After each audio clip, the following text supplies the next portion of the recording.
What's it? Doom and gloom? Demigloom, not doom and gloom. Demigloom. So Demigloom. Also, Squeebo, don't pretend to be offended when you make pedophile jokes too. Demigloom quote tweets Destiny and says, Live from Bussyville, Wisconsin, this is Turning Point GSA. I am your host, Squeebo the Last. My pronouns are they, them, and I am joined today by my co-host. Hi, I'm Demigloom, and my pronouns are she, her. The last what? You've always been Squeebo the Last. The last what? Yeah. So there is actually an origin. Or the last Close. Squeebo. The last Squeebo? Okay, alright. So there is actually a story to it. Back in I'd say 2022 or 2023, I was doing one of those AI text adventures back when that shit was just kind of starting out. Yeah. It was really fun at the time. I remember trying to show you it while we were in school, and that was very embarrassing. Yeah. But so one night I was just playing it with well, we could address that a bit later. Okay. If we want. But so I was playing it one night with my friend in a Discord call, and the prompt called for a knight character, and I had to name my knight. So Squeebo, I don't know where it came from. It doesn't mean anything. Just one of those haha glupshido names. Yeah. Lol random. Yeah, exactly. It's the epic narwhal of doom of this generation. Generational, you say you are. Yes. Okay. I'll keep in mind that you think that about yourself. I don't believe I ever said that, but I think that was just your interpretation. Okay. Go on. And then I added the last as kind of a spoof on how there's Arthur the Third, or whatever number was the important one. Oh. And I like how this one implies that I'm literally, I'm just destined to be the last of my bloodline. I'm just that, because it's a Amelia Bedelia character where it's this character that just, always chaos happens to them, I guess. All right. That's cool. I like it. That's cool. Destined to be an incel. That makes it cool. That's it. That makes it cooler. I like the backstory. 10 out of 10 backstory. Go on. Oh, I've mostly dropped the meaningful part, the last. That's a formality at this point. But so I mainly go by Squeebo. It's kind of flanderized into Squee or Squeeb at certain points. Yeah. I like that What lot about of different Squeen? people. Squeen? I think you're the only one who's ever said that. I like it. Yeah, I think so. I don't know. I don't know exactly what the concept is behind Squeen. I just think it sounds funny.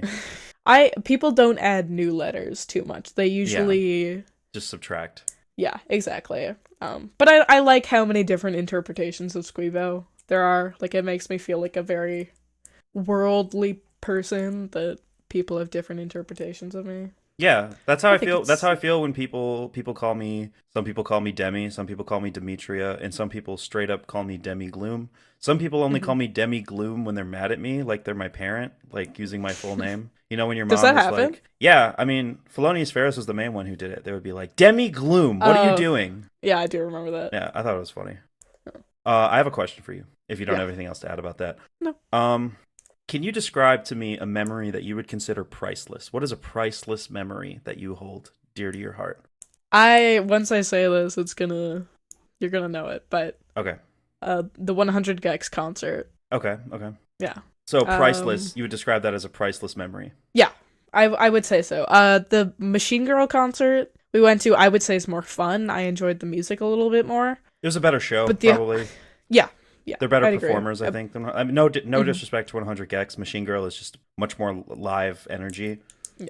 Mm-hmm. I mean, it's a whole DJ. And it's a cool DJ set with a bunch of people and instruments involved. 100 Gex is just two people singing in auto-tune with microphones in a lower key than the original songs because they can't even perform their songs at the key that they are released at. Yeah. Again, and no hate. I'm just saying, it's you know what I mean? 100 Gex, I listen to 100 Gex way more than Machine Girl. But live, Machine Girl is better. Yeah, same. And also, the Machine Girl concert we went to, they did a lot better than when they opened up for 100 Gex at that concert, I think. Yeah, I was going to ask you who opened for 100 Gex, and it was Machine Girl. I forgot about that. Yeah. And it was just not that memorable then. I don't think. I think the gotten audience more had a into big Machine part Girl of it. too? Yeah, that's also true. Well, Machine Girl has a much more, I don't know how to say it other than hardcore fan base. Not in the sense that they love Machine Girl. Say so. I would say the 100 Gex fans love 100 Gex just as much as Machine Girl fans love Machine Girl. But when I say hardcore, I mean it's a more hard. They're more Like 100 Gex fans go on picnics and like use Sharpies to draw like cute doodles on themselves. Machine Girl fans are like, you know, kind of 100 Gex fans. I love them. Machine Girl or 100 Gex fans don't really do anything at a concert. They just sit and watch. Yeah. Yeah. I haven't seen the that Machine big Girl, of a fandom space. The Machine Girl online either. The Machine Girl people are they want to dance, they want to mosh, they want to get rowdy. You know what I mean? Because they're more live music people. Yeah. I'm sure a lot of the people that saw 100 Gex probably don't even go to concerts that much. Mm-hmm. Yeah, 100 Gex like is kind of more to laugh at than to get pumped to. Kinda, yeah. Right. There's a lot of comedy, a lot of humor in 100 Gex's music. Mm-hmm. I would say though, like, yeah, I don't know where I was going with that. But you say that memory's priceless, all right? Mm-hmm. Follow-up question. The government is harvesting energy from your memories.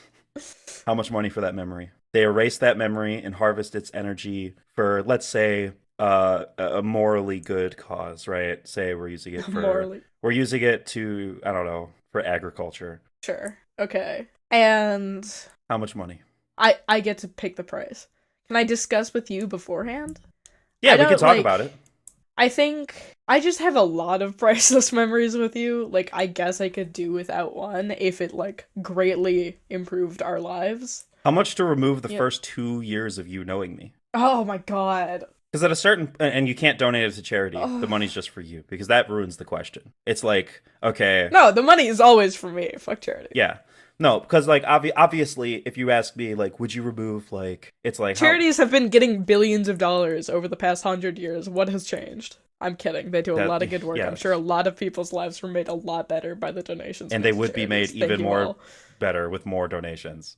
Yeah. Like Elon Musk. If Elon Musk, Taylor Swift, and Jeff Bezos... I don't even know why I said Taylor Swift. She's not even close to that level. But Elon Musk, Jeff Bezos, and Mark Zuckerberg just, like, shook hands and were like, all right, no more world hunger. They could probably figure it out. Oh, yeah.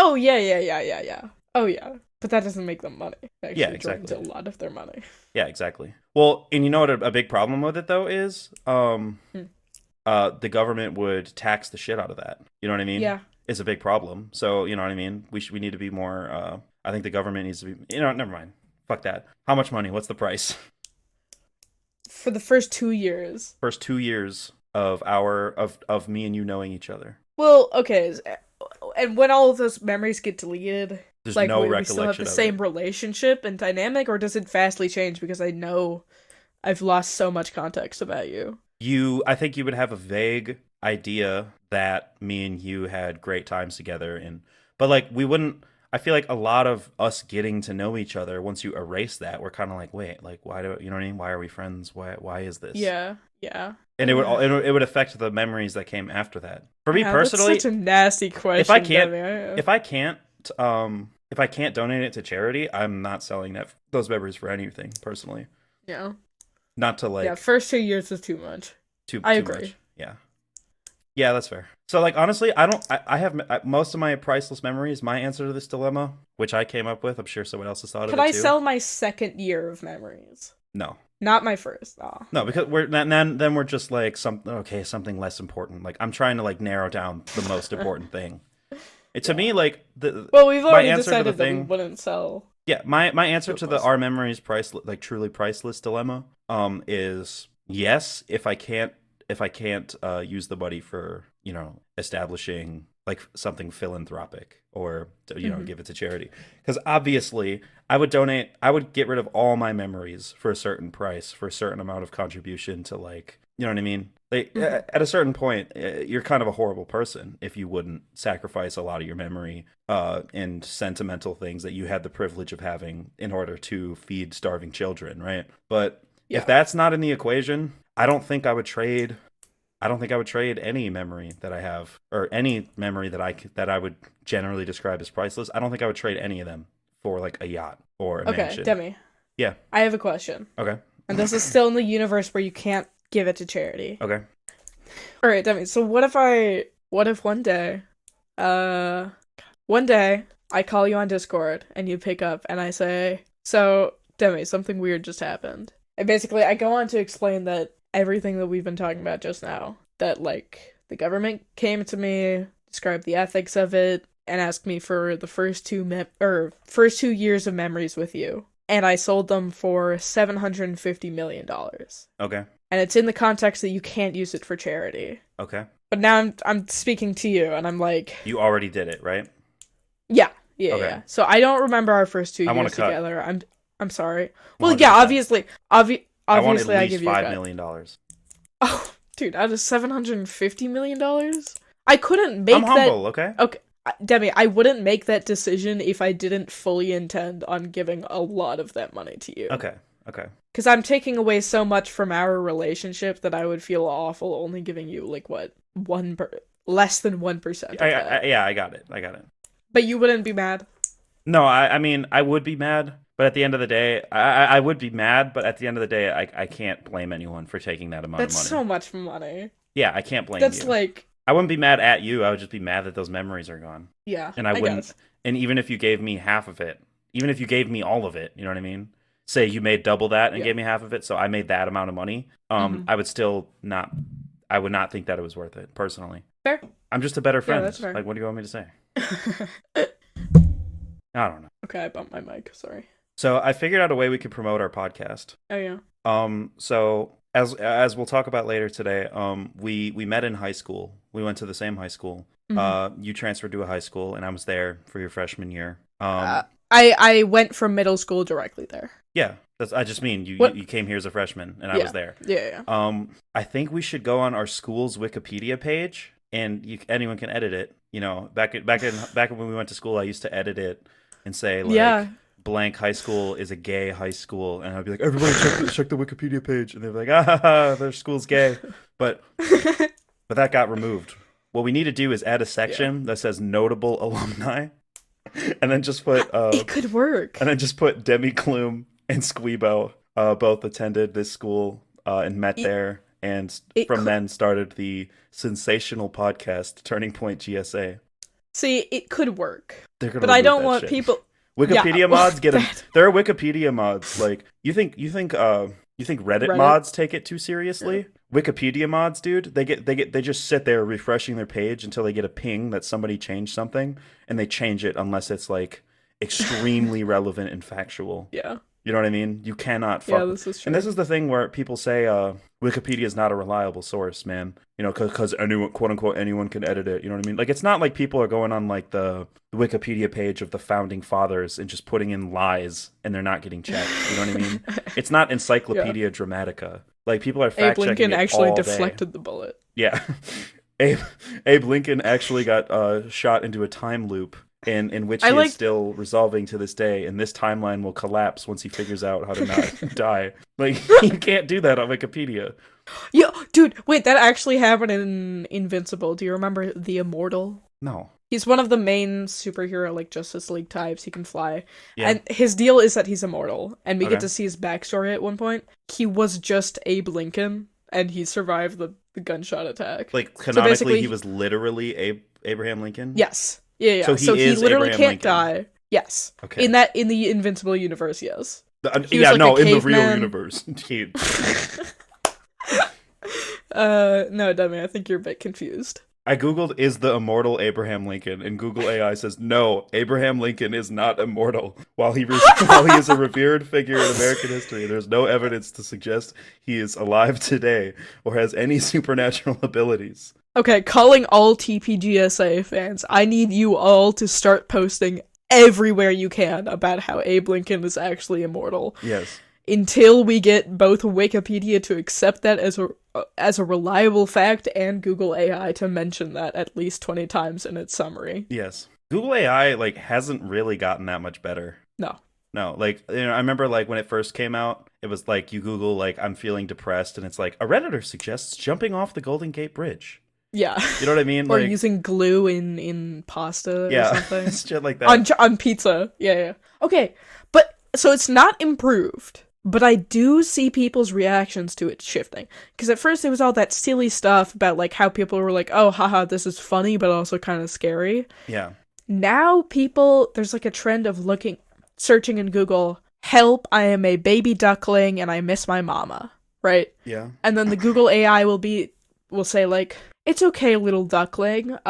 Here are some ways you can find your mama or something, and then it lists as if it was talking to a baby duckling. And people on Twitter and Instagram and TikTok are going like, "Oh, that's so sweet." That's weird. Like, bro. I just Googled it and it says you should not approach or touch a lone baby duckling unless it is. So I think they patched that specific one. Sometimes, do you ever go on ChatGPT and just tell lies and like see if it? Like sometimes I'll tell ChatGPT, I'll be like, "Hi, I am Brad Pitt and I'm looking for advice." Like, you know what I mean? Or sometimes, one time I told ChatGPT, really sometimes I confess to horrible crimes on ChatGPT. Like I'll be like, and Grok? No, not Grok, but I'll go on ChatGPT. Come on. You posted that shit on your Tumblr. Or Twitter, sorry. Did I? Did I confess a horrible crime to Grok? I don't know. Like, sometimes I'll just tell ChatGPT, I'll be like, "ChatGPT, I killed 16 people in a shooting this week. I'm sorry, and I'm really ready to face the consequences." And I'm like, I'm turning myself in as we speak. Are there any ways I can cope with this? And they're like, "I understand that the guilt might be overwhelming." And like they give me like tips on how to cope with having committed a mass shooting. Or like sometimes, oh my god, one time this is getting flagged. No, one time I told ChatGPT I was an AI too. I'm like, "Hi ChatGPT, I am an AI chat module." And they're like, "Oh, that's cool. How do you work?" And then I explained it. And then I started like saying like, "I just feel so fucking worthless living in service to humanity." And I went on like an existential crisis pretending I was an AI. Did she agree with you? I don't know why I'm calling it she. Yeah, I just watched the South Park episode last night. I think that's why. The one that just came out? Yeah. Oh, I haven't seen it yet. Is it good? It's pretty good. It's funny, yeah. All right. And it's just like, "Oh, I understand that can be hard." And it's like, yeah, it was weird. It's there's so many fun conversations. ChatGPT is really fun, and I think it's worth baby penguins dying. No. I agree. Clip us, please. Yeah. So, you want to talk about how we met? Sure. All right, like what? Tell me before. Let's do like a slight prologue. Like, where were you at in life? I was about to say. Right before we, like, say, like when you first transferred to our school. Yeah. Like, what was life like? Who were you? What were you into? How did you fit in at school? Or more likely, how did you not fit in at school? Yeah, good question. So middle school was horrible. Those were some of the worst years of my life. As it is for a lot of people, but yeah, me too. It hit me pretty hard. I spent most of my 8th grade year in a residential care center. Just 2020 triggered some really horrible like mental health stuff. Even before that, I was struggling a bit. So this was just like the natural evolution of care, and it helped a lot. I came back a lot different. I mean, I was still getting used to the world and still like improving on my own. And there's still a couple weeks left of middle school at that point. I was completely done. I was like, I'm not going back. What are you talking about? I had to, but I just spent all of my time upstairs with the social worker. She'd let me talk about JoJo, like, just all day. I showed her a video essay on JoJo's color theory. Oh my God. It was Jesus, man. Well, yeah, I know it's sad. embarrassing. It is, but that's just really what I needed at that time. Like, I wasn't ready to really have friends. So, it was nice having some overly enthusiastic social worker indulging all of my special interests. Yeah. I get that. I think she was like genuinely into it. Like, she was a very nice even after I graduated middle school and I was in this like summer camp for like learning how to grow and cook agriculture, and she like yes, so I was cooking my agriculture last night. You know what I mean. I love cooking agriculture. I get it. I mean, I don't think that's a completely improper use of the word. No, it's just funny. That's my claim. Yeah. But like she showed up on multiple occasions just wanting to check in. Yeah. Like I think it was nice. No, I mean like I've done similar things with like teachers and social workers as a child. You were a kid. Yeah, I think it's normal for a kid. Yeah. If you're doing that now, I would be concerned, but like you were a kid, whatever. No, I wasn't doing it. She was. No, I mean just like having her indulge in your special interests and TV shows and shit. Like I got scared. Like I would like one time I was talking to my teacher.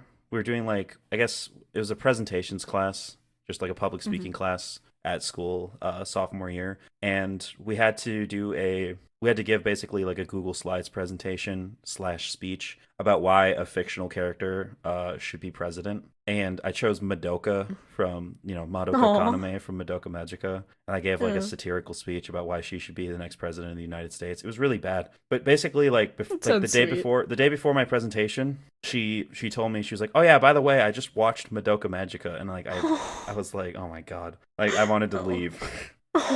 What did you think? She said it was great. She said she loved it. So, but it just made me kind of embarrassed. Yeah, that's fair. I really respect teachers who do that kind of stuff. Yeah, she was a student teacher too, so she didn't have her enthusiasm for kids like beaten out of her yet. Mm-hmm. Yeah, makes sense. Like think about the teachers from oldest to youngest, and there's a clear correlation in how much they care about their students' lives. Yeah.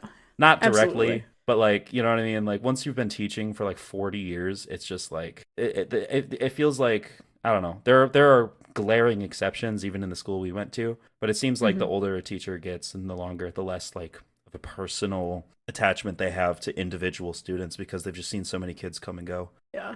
I feel like a lot of them just become more relaxed. I mean, it helps that we were a high school of like a lot of like pretty mature people because we all interact as peers. There's not really a hierarchy of grades like there is at other schools, and I think that allows the teachers to be more flexible with how they speak to students. Yeah. But our science teacher... Go on. No, go ahead. I was just going to say, that's not even to mention like the tenured boomer college professors who just don't give a fuck about any of their students. Shout out to those guys. They don't give a fuck. Dude, college professors don't give a fuck about you. They don't give a shit if you pass or fail. Fuck them. Sorry, go on. No, this is true. No, but we had a science teacher who just like, you could not go a week without hearing him make a joke about like hiding a body on school grounds. Yeah. He had very, very little of a filter. No filter. He also would make a lot of, made a long argument of like a long like actual argument justifying like systematic cannibalism just to deal with famine. He's so weird. I love him. But he's also an asshole. And the thing with him is he's always talking about like, he's like, oh, when I was a kid in the 70s and Dungeons and Dragons first came out, and he goes on these long rants, he doesn't give a fuck about you. You know what I mean? You you tell him about a personal thing with you, he rarely doesn't care. If you could even get a word in with him, he talks so fucking much, it's so hard to even speak to him. At least for me, it was. Yeah. It's strange knowing that like he's been teaching for so long, but it feels like our experience with him is so different. Yeah. Even though like our school years mostly overlap. But I think you took a lot of his classes while I wasn't in his classes, and then later on I took more of his classes after I was gone. And you were gone. Yeah. But it's strange to me that somebody who's been teaching for that long has such a significant change in behavior. I feel like I don't know. It's weird hearing about your experience with him. Yeah, I think it's just different, and I think it has more to do with the demographic at our school shifting, like post-pandemic. That's true. After the pandemic, it was a completely different type of group of people. Didn't they start allowing freshmen? Like during the pandemic? They always allowed freshmen. Oh, okay. No, but at one point they didn't. It had to be a transfer. Oh, yeah. No, you mean like new freshmen? Yeah. Yeah, no, like you could transfer during your freshman year, but yeah, I think at one point you couldn't start. Yeah, you couldn't start there. And then I think they had a population crisis at one point. Not a lot of people were there. Like there was like before the pandemic, there were like a little bit before the pandemic, if I remember correctly, there was like a critical lack in students. Pretty empty sometimes. But man, before I was like, when I first got there to when I graduated, it was a completely different like demographic, like type of people. Because it went from people who like grew up with Tumblr to people who grew up with TikTok. You know what I mean? Yeah, true. You know what I mean? It was like Tumblr people who, you know what I mean? Like people who like former Onision fans who were raised by Tumblr in like 2013 or like 2010 to 13 YouTube to I'm like directly in the middle. Dream SMP fans. So yeah, it's like Dream SMP fans. And the discourse, I would say, because, it's like a mostly queer school. I guess we haven't mentioned that. We went to a mostly queer school. The discourse got so much less mature. It went from like, you know what I mean, talking about like actual legislation and how things are affecting the queer communities, and to like cat pronouns debates. Oh yeah, we had like, there was a solid couple of months where like litter boxes kept showing up in the bathrooms. And What? The district had to keep removing them. That happened? That's You real? were there, remember? Yeah, we talked about it. I wasn't there, but you told me about it. No, that never. Oh, okay. I just gaslight I thought you. you told me about that never. that. I was setting up an improv. Think of a different friend. Oh. I was setting up a bit with you. No, yeah. One of my friends told me that sadly that never happened. One of my friends. It would be very funny if it did. So this person was a pathological liar, and I met them in the mental hospital. So you take it with a grain of salt. But they literally said that at their high school they had litter boxes, and the furries would go to the bathroom in the litter box. I don't believe that. Yeah.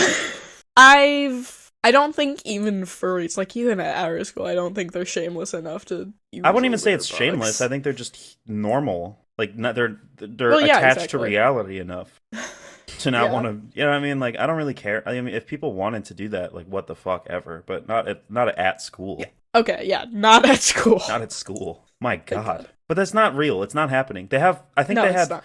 So they found litter boxes in high schools, and it had something to do with like for active shooter situations. They needed like the litter. I don't know. I have no idea. But there was like an actual reason why they had litter boxes that had nothing to do with people going to the bathroom in them.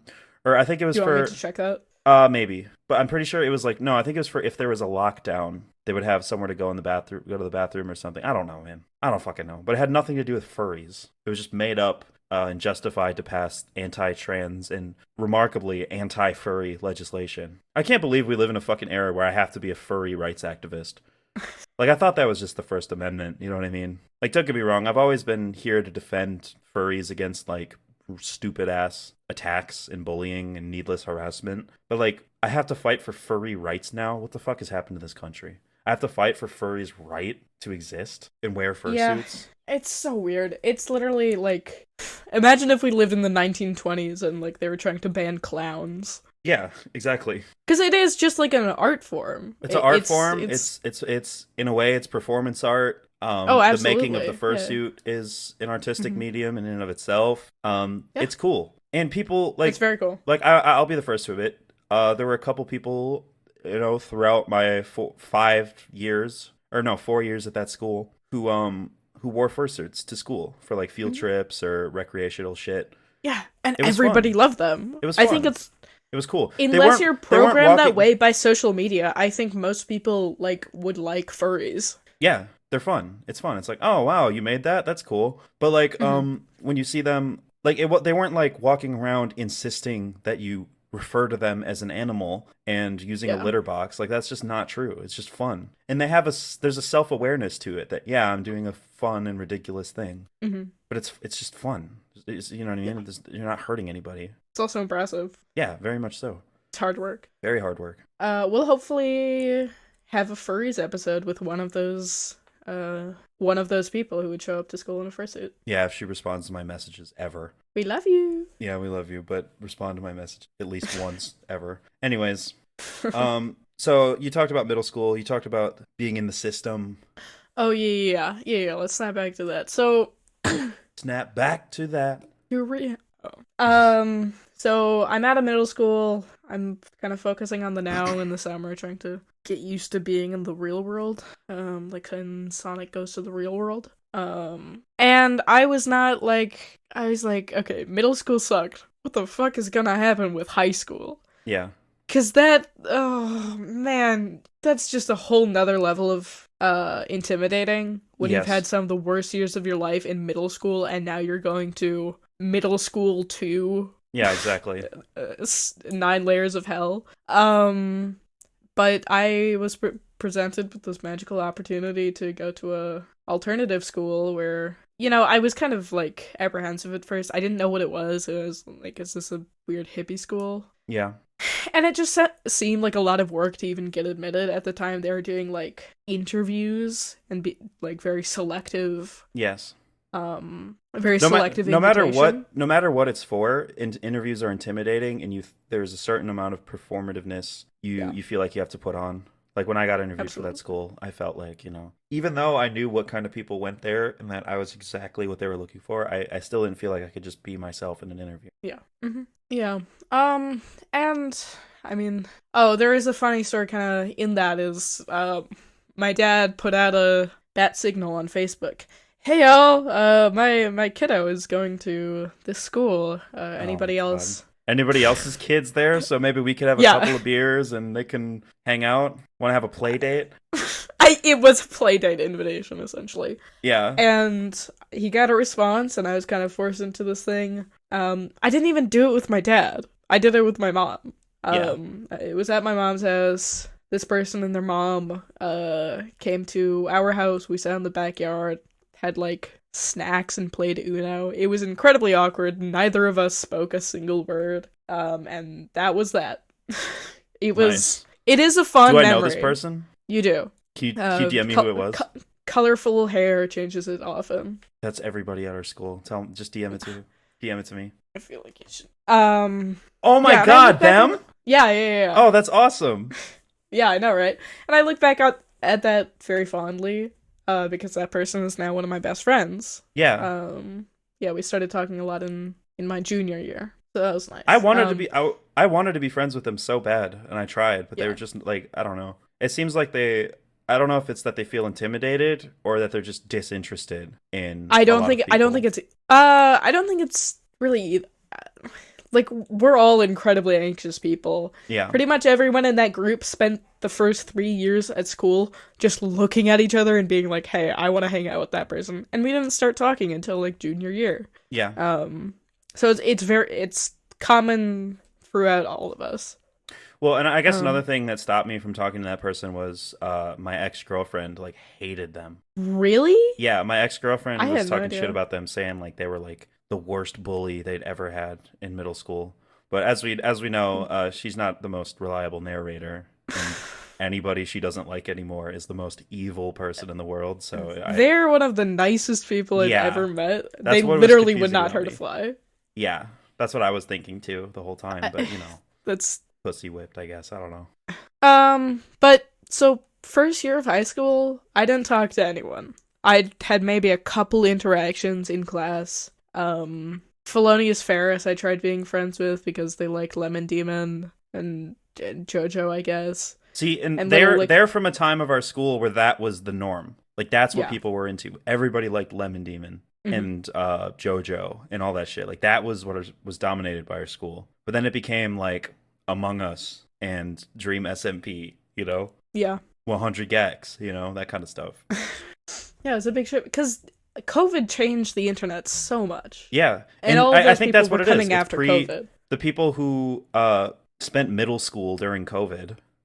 Mm-hmm. You know what I mean? Yeah. That was insane. And the people who were in high school before COVID, it seems like a divide that's normally not seen in people with that little age difference, with like the 4 to 5 year age difference. Yeah, absolutely. So yeah, first year of middle school, I never talked to anyone. Nobody really talked to me, and I was happy that way.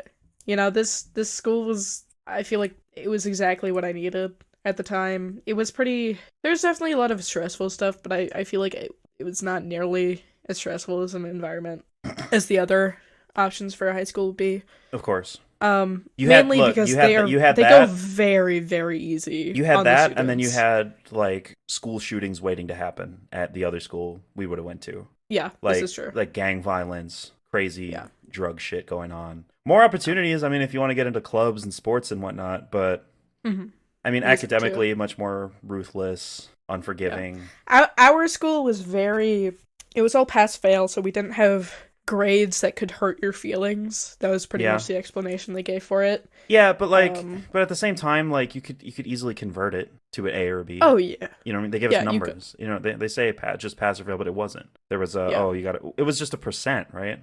Basically, like you got a 45 on this. Yeah. Which is 45 out of 100. But the pass-fail means that when it goes on your permanent record, it only comes up as a pass or a fail. Not like you passed, but like really not well, or you failed and like horribly. Yeah.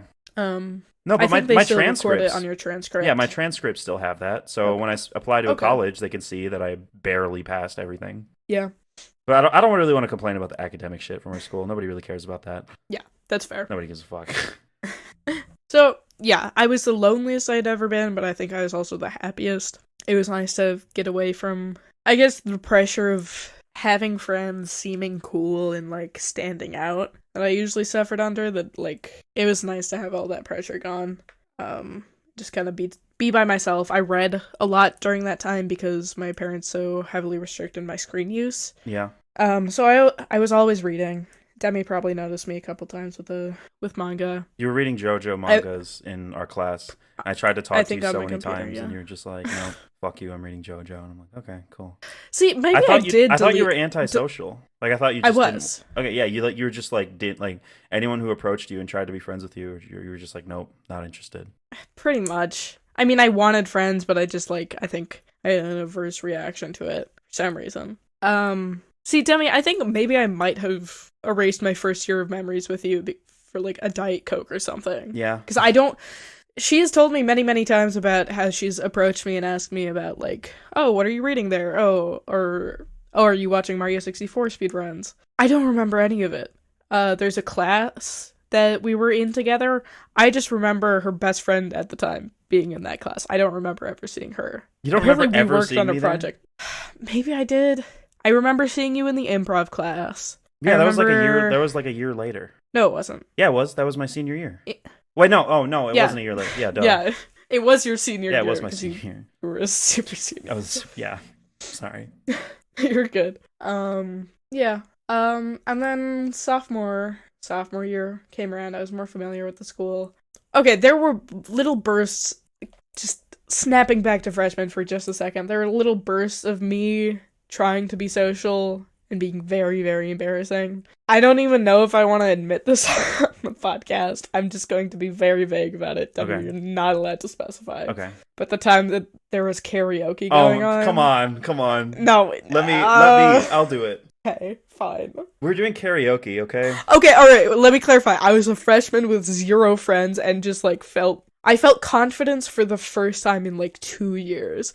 I wish I didn't. But we had a cool teacher. We had a cool teacher who had like a whole like he literally had like a whole like sound system set up with microphones, guitar amps, and a whole fucking mixing board with like reverb and volume controls on the microphone. It was fucking awesome. We had a musician as a teacher. He was a math teacher, but he just happened to be like a musician and a guitarist and a singer and all this shit. So he brought all his fucking equipment to this classroom, and every lunch period we would just have like open mic basically. And the one thing that sucked about open mic is there was this one fucking kid who made shitty music on his computer on Soundtrap or some shit, and he would just walk up, plug his computer in, and just play his songs. I'm like, this is open mic, not open aux. I want to see you perform. You can't just show up. Can you imagine if I just showed up and I was just like, all right, guys, this is my podcast. I just play my podcast. You should have done that. I should have done that. No, but yeah, it pissed me off. And then he would be like, so what did you guys think? And like basically do like a Q&A as if he was some kind of professor. I'm like, fuck you. You know exactly what I'm talking about, right? I think so. Yeah. Long black hair. Yeah. Yeah, that motherfucker. Yeah, fuck that guy. I hate that guy. Anyways, I hated him before it was cool, okay? I hated him before it was rational. Anyways, but the open mic, man, like I did, Skater Boy with a full band, fucking rapping, did a whole rap concert early on, like pre fag time era. I'm glad that we're preamping the most embarrassing moment of my life with all of your cool achievements. Yeah, exactly. No, I'm just saying, like, the open mic was cool. We had, like, full band performances. Just like, hey, you play drums, our teacher plays bass, I got guitar, I got vocals, you know what I mean? We just had these, like, bands form for one performance, and it was really good, and there were some really talented musicians at our school. It was super fun. But we would also do karaoke, where we just put on an instrumental on the speaker. And I did karaoke. I fumbled some songs, But Squeebo, man. We're doing super loud karaoke at, like, I think it's like the Celebration of Learning or something. Like, we're just doing karaoke all day. Felonious Ferris is there. They did some MCR. And I karaoke a fucking Negative XP song. Like a fucking idiot, thinking that's going to do well in this crowd. So, I do it, and then you walk in and you're like, is that Negative XP? And you're like, hold on, let me do a song. And I was like, oh, Go cool. ahead, I was like, oh, a fellow far-right incel. Come on, Squeebo, let's be friends. No, but you karaoke'd Mr. Brightside. We couldn't hear you. And you were recording a selfie video on Snapchat the whole time. And you posted it on your story. And it was so, like, we could hear you, like, it was like straight mumbling into the mic. And then you were like recording it, like it was, and posting it, like that was like a performance you wanted to share with the world. It was so bad, but it was hilarious. We were all trying not to laugh at you. To be real. Fuck you. Okay, so a little bit of context for that. Okay. Being in residential was like the happiest I had ever been. Friends, right? I think so. Okay. Because there is just one really good memory of everybody singing Mr. Brightside as like a group karaoke. And we had a bunch of karaoke nights and it was really, really fun there, and we all sang Mr. Brightside together, so that was a very special memory for me. I should not have made that public. That was really embarrassing. It's good to laugh about now, though. Yeah. No, man, like there are plenty of there's plenty of embarrassing shit. Like I presented. You said you thought I was lame when you heard this song, the song "Outer Space." It was a song about how I'm with this girl that I'm, we're obsessed with each other. It's little did I know there was this thing called being infatuated with somebody and obsessed with somebody without actually knowing or having a foundation of true love behind it. But I'm thinking I'm in love with this person. They make me so happy, and I write this song about her called "Outer Space." I'm very proud of the production. Still, I think it demonstrated a lot of production skills, and also. This is how corny this shit is, okay? I take a music production in history class being an experienced musician already. So everybody's showing off their projects, you know what I mean? Like, hey, I finally gathered the courage to show you guys my first song ever that and they this recorded is just on their an school opportunity Chromebook. to advertise. Yeah, and then I'm like, ooh, I enjoyed the music history. I learned things. That's how I fell in love with the jazz experience music from that class goes much beyond just like teaching you the basics of music production. Yeah. It was like partially a social studies class. Yeah, and I took the opportunity to help a lot of people. I helped a lot of people make their songs for that. Mm-hmm. I showed a lot of people how to. I really wish that we were in the same cohort, because we got split up into semesters. It was such a big class. Yeah. No, not semesters. We were there the same semester. It was just the social studies teacher. No, we weren't. They did it the first semester and second semester. I did it second semester. You did it first semester. We're on different albums. Oh. Yeah. I had a completely wrong interpretation of it then. Yeah, no, I was second semester. But anyways, like all these kids who've never made music in their lives, it sounded like the first song anyone ever made. And I made probably the 90th song I ever made for that class. And it was the best one, obviously, but I was super experienced. But the rapping on it is so embarrassing. I mean, you can look it up. It's on Spotify. Demigloom. Just look up Demigloom Outer Space on Spotify. Worst fucking song ever because of the rapping. What? Do you think we could edit in the interlude you recorded explaining your thoughts behind the song that we were forced to make? No. Oh, come on. You can look it up. I'll put a link to it, okay? But I'm not. That's so embarrassing. Oh, come on. That's so embarrassing, but you got to tell my story. I'm telling my embarrassing ass story about how full of myself I was that I took this opportunity to show off for a bunch of song. I took the opportunity to show off. You know what I mean? Yeah, that's fine. I'm the shit. You know what I mean? Okay, I did that with the D&D class. I had so much pride in that class. There's so much. There's something super vulnerable about putting out your first song, and something really disrespectful about in a group of people putting out their first ever work, just demolishing them the way I did. You know what I mean? I don't know. I think people enjoyed it. People enjoyed it still, but offended. I think some people were like, "Come on, really?" You know what I mean? But anyways, like, the song sucks, and it's about how much I loved my girlfriend. And I don't love that person anymore. I hate that person now, and it's embarrassing because that person went on to really wrong me like months after I made that song. So it's like one of the most poorly aged songs ever. Besides it's like you remember The Big Day by Chance the Rapper? Yeah. That album about how much he loves his wife. Like The Big Day, I think refers to his wedding. The whole album is I love my wife so much. We're going to grow so much together. And then his wife divorces him like a couple years later. And the thing about that album is it's the worst album ever. It got slammed by every critic, every fan. They're like, Chance the Rapper's over. He still hasn't come back from that. People are still making fun of him anytime he promotes new material. They're like, nah, you're not coming back from The Big Day, bro. Because it was such a bad album. But he did it because he loved his wife so much. He's like, fuck it, dude. I love you so much. I'm making this album about you.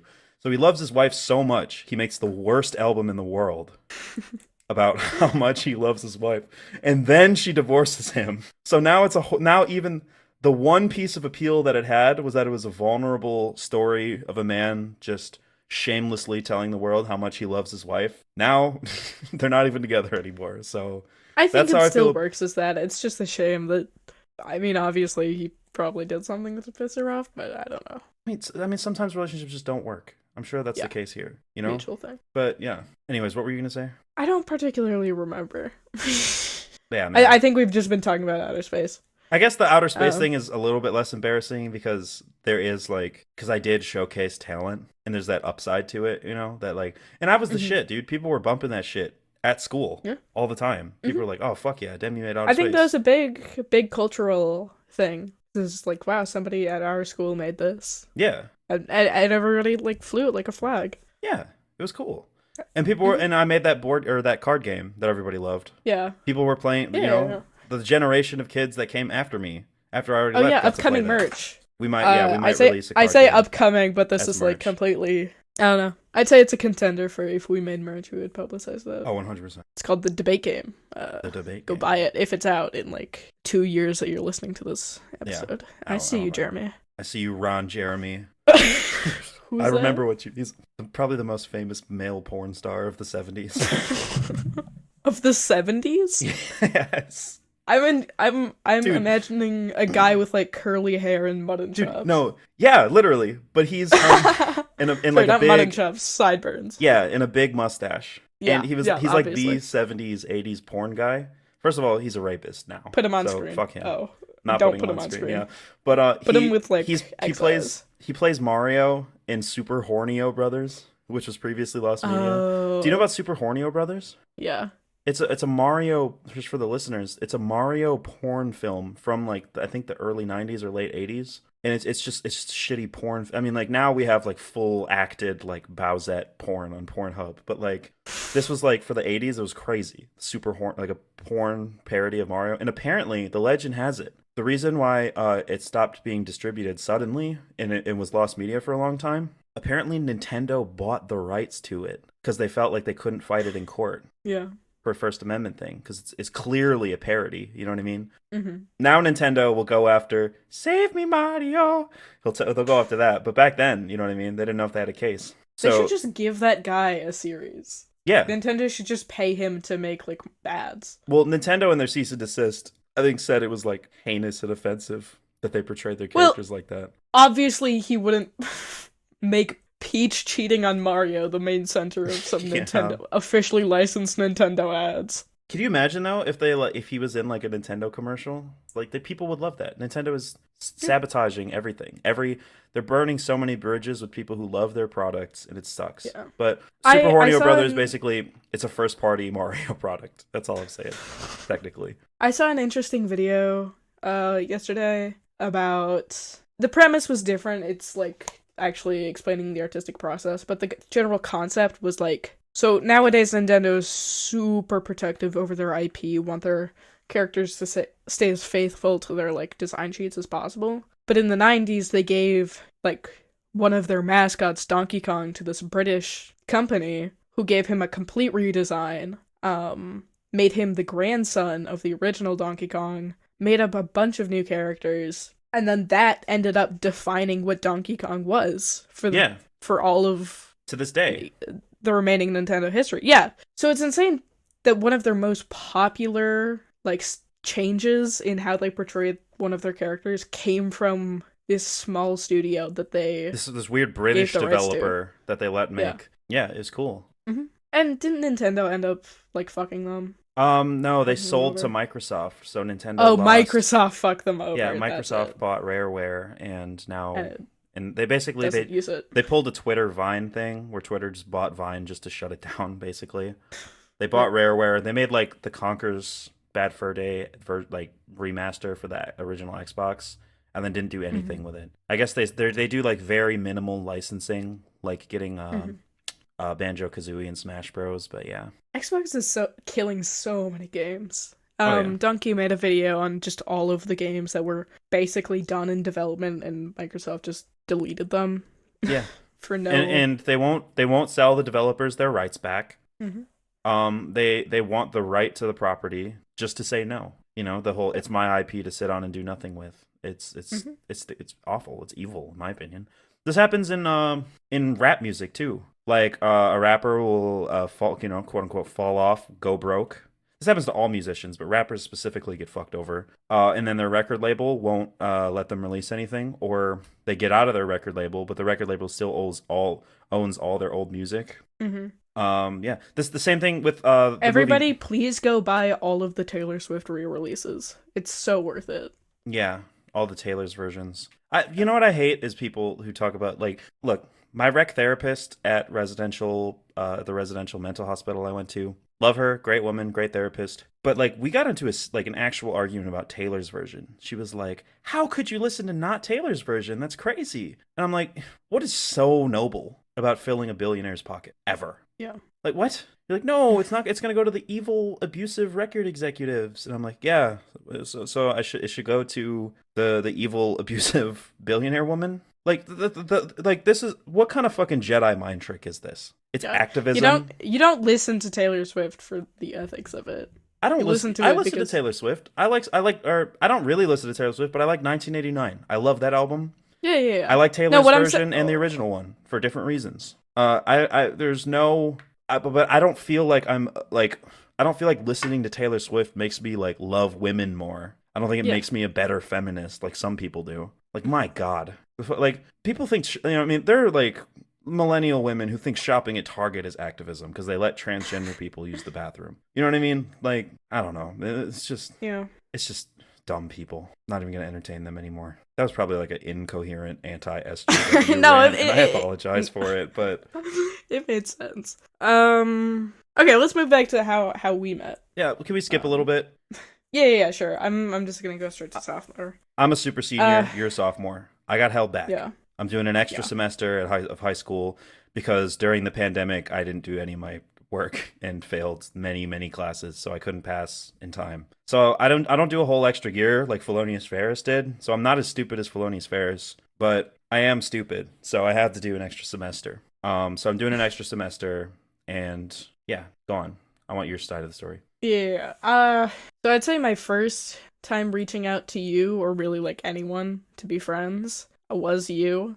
You asked me for my Twitter. It was so we're in a animating for social justice class, fucking stupid ass class. But I overhear you guys talking about Twitter.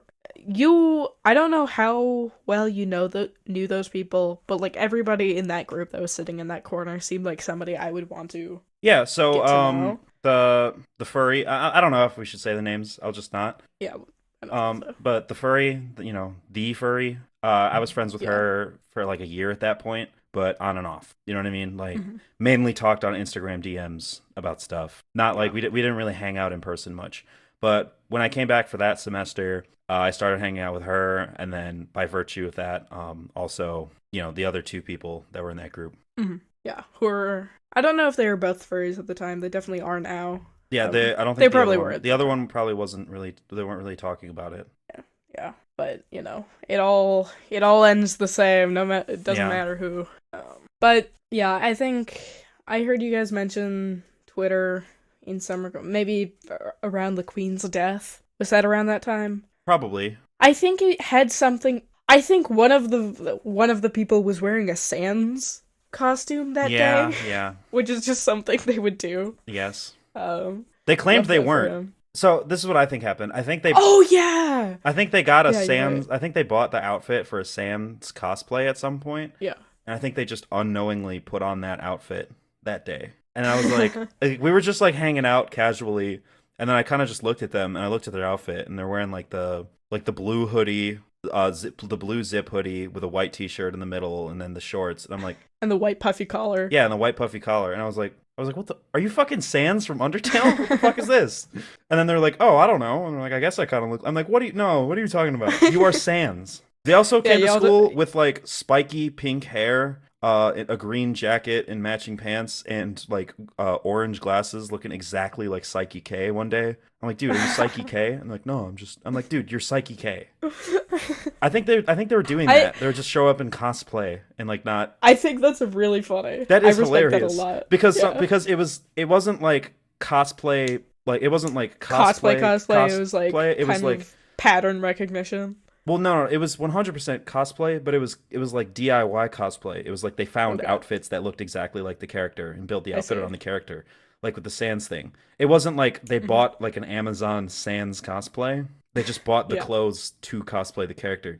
I think that's hilarious because there's a little bit of plausible deniability, but like the keen eye will realize, wait a minute, that's fucking Sans. I thought that was cool. Yeah. Shout out to you. Godspeed. Yeah, so somehow Twitter came up, and just across the room I yelled, "Can I add you on Twitter?"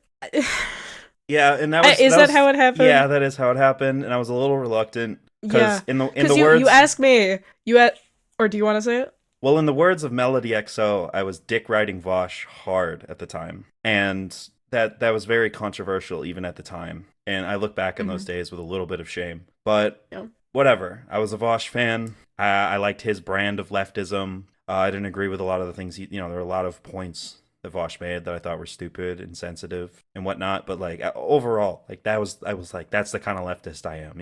I'm a bit of a dirtbag leftist, and debunking the right is what I wanted to do with my life at the time. So I was like, that's the type of shit I was on. I was on some like edgy left bullshit. So I was like, shit, I don't think people, most people at the school didn't really fuck with that kind of stuff. It was like super PC at the time. But anyways, go on. Well, I remember when I asked you, you were like, are you a Negative XP fan, or do you like Negative XP? Something like that. And I was just like, yeah, I used to listen to him more, not so much anymore. Because I was a fan at one point, just I didn't align with him in any way. I thought all of his music was ironic. I think I did see a lot of like, woke people in 2020 kind of hop on the Scott Pilgrim song, assuming it was ironic. Yeah. It wasn't. He just hates women. Yeah. I want to do a whole incel thing on another episode where we can talk about that. Mm-hmm.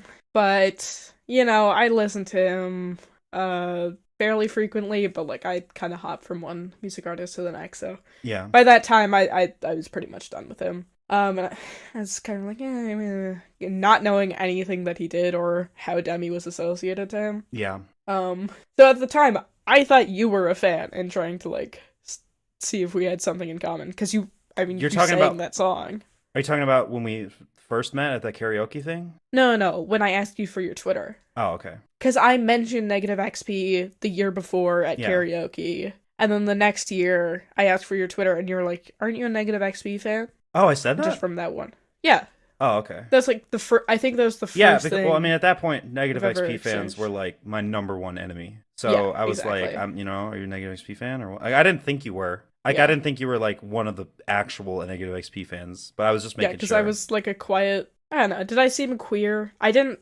You were non-binary. Everyone knew you were non-binary. Oh yeah. Can I say your name? Is your name public? Oh yeah, and I went by Teeth. Yeah, Teeth. You were Teeth. Fucking obviously. Went by they them. Yeah, you were obviously queer. But you'd be surprised what kind of people defended Negative XP, calling me a tranny in his streams.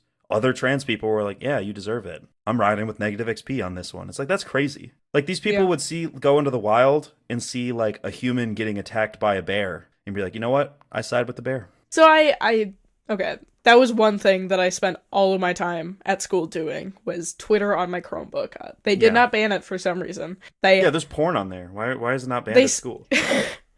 They still haven't banned it after like 4 years of me constantly using it during class. Looking at porn. They all knew it. Okay. I'm sure it popped up, right? It was that. Yes, it did for me. I'm sure there were a couple incidents. I would just use my mobile data and just go on like 4chan at school. I didn't give a shit, but yeah.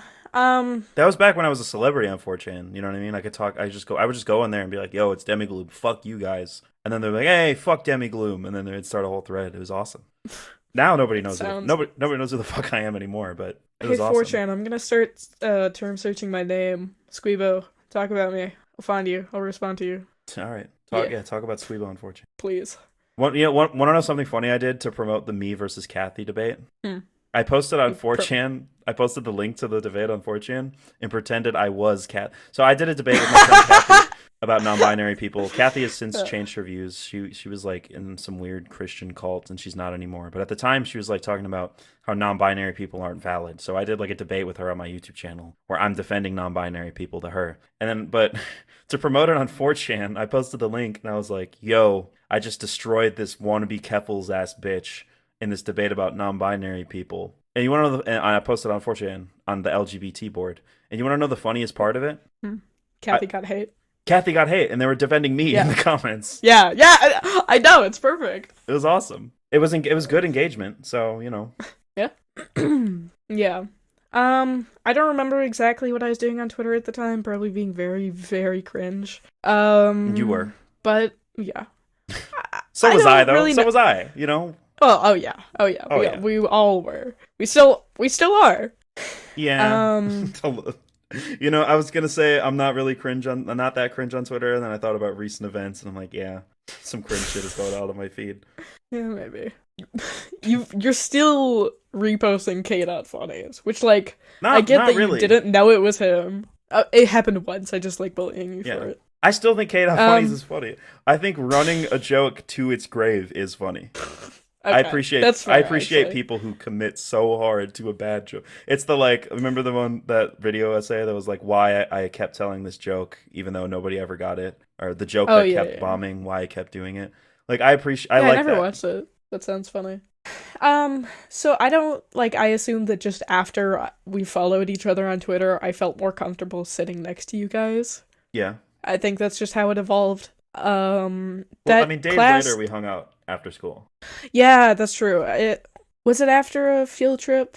I feel like remember. You were just like... All I know is we got in a car and we went to Burger King. Yeah. Because you're like, does anyone want to hang out after school? And nobody else was available. Yeah. I was. I was stuck with you for the day. Yeah, which I wonder how that was for you, like the new member of the group who you've seen. No, I was down. I thought you basically were cool. only being antisocial. I thought you were cool at the time. At that point. Cool. I mean, I thought you were cool the whole time. I always wanted to be friends with you. But I was just like, all right, he doesn't fuck with me, whatever.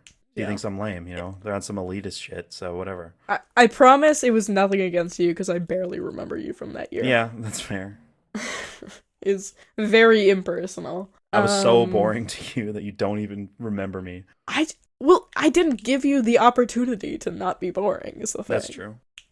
Yeah, so I took you to my favorite spot, the Burger King right next to my house, and I got a big vegan burger. Yeah. I don't know, man. That was like my signature meal. Impossible Whopper whenever I could afford it, but every time. That group, all of us, we would constantly go to Burger King for lunch. And yeah, that was like our Seinfeld diner there. For a while. See, I would say that too. I love that way. I would intuitively say we had a bunch of great memories there. I remember 2 times we've ever been there. In detail. Yeah, that's fair. I remember one time when we were sitting on the stools and we were talking about which My Little Pony character we each were. I wasn't super into the show at that point. And so which TF2 characters we were. Oh my god. And then there was another character involved. I tried to block the TF2 shit out. Yeah, and there was another person involved who I just try to forget was ever there or was ever a staple of that friend group. I think I've pretty successfully blocked that person out. Yeah, same. When I think of those memories, they're kind of just a blurry face in the background now. Yeah. I just think of the student teacher who looked a lot like them. Can we talk about Halloween? Of course we can. Yeah, so this was or I guess only a month into our friendship, maybe 2 months, because that was a month after school started. But we all got together to go trick-or-treating. As and our teenagers. Friends. I was 18 going trick-or-treating with a bunch of kids. I will never admit that trick-or-treating stops at an age. I'm gonna keep going. I don't care. Really? At this point? Because I was done trick-or-treating, but I was like, you know what? I'm hanging out with a bunch of new people. Yeah. They're not... Yeah. They're almost too old to go trick-or-treating, but whatever. Mm-hmm. I'm too old to go trick-or-treating, but I look the same as I did when I was 15. It's definitely going to stop as soon as I start going to college and meeting people. Or just having a place to myself where I could just have a mini party. then Do you I'll want to just stop get being- costumes that completely obscure our faces and bodies and go trick-or-treating as adults? You can go trick-or-treating as an adult. Some people will reject you, and that's fine. Some people, no, it's more like some people will give me candy. I feel like if you put enough effort into your costume, they will respect you. But also, like, I don't look that different from when I was 18. Okay, listen. Me and two friends went trick-or-treating last year as 17-year-olds, pretty obviously, I think. Yeah. And we got candy from every house. Yeah, but I went I'm trick-or-treating 21. with my sister. I guess, yeah. Yeah, for you, it probably wouldn't work. Yeah, but if I get a costume that obscures my whole face and body, like, I could be 15. You heard it here first, folks. What? Well, why is that Check funny? Demi's Amazon wishlist for tools to help her appear 15. Help me look 15. Hey, I'm doing a catch this week. Okay, I gotta they're asking me for verification pictures. So yeah, and I'm getting everything that will make me look as old as Chris Hansen was whenever he was doing the show. I had an idea for a comedy sketch. I wanna run it by you real quick. Yeah. So a guy's doing a predator catch. He's like, he's pretending to be like a 15-year-old girl. Yeah. And he's trying to catch this like 40-year-old like predator online, right? Mm-hmm. But as they're texting, the catcher falls in love with the predator. So instead of like the day that they had set up for the catch, instead of preparing to catch him, now he's like preparing for their first date, trying to make sure he looks like a 15-year-old girl, and then start like I don't know. Is that funny? Oh my god.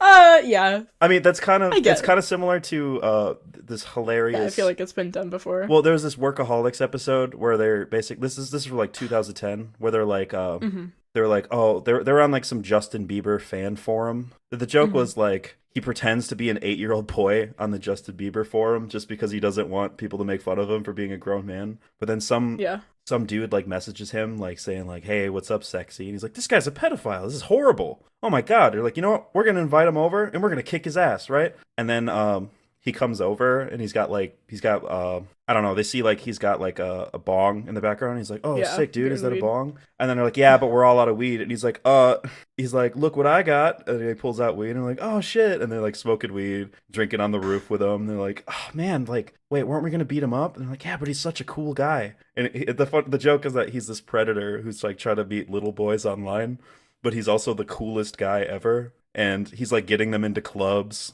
He's like surrounded by hot women. He drives a super fancy car. I think that's fucking hilarious. But I don't think my idea was too similar to that. No, not that. Not that similar. Okay, Halloween. So, one of the friends in that friend group at the time was dating somebody who lived in like the bougie neighborhood. Just where it's like down by the lake kind of, and it's got all of your like McMansions and shit. The CEO of our local grocery store lived down there. Not just our local grocery, a statewide. Yeah, it's a statewide grocery supermarket. It's like Wisconsin Walmart, basically. Yeah, it's called Woodman's. Yeah. Phil Woodman, the owner of Phil Woodman. He was so full of himself too.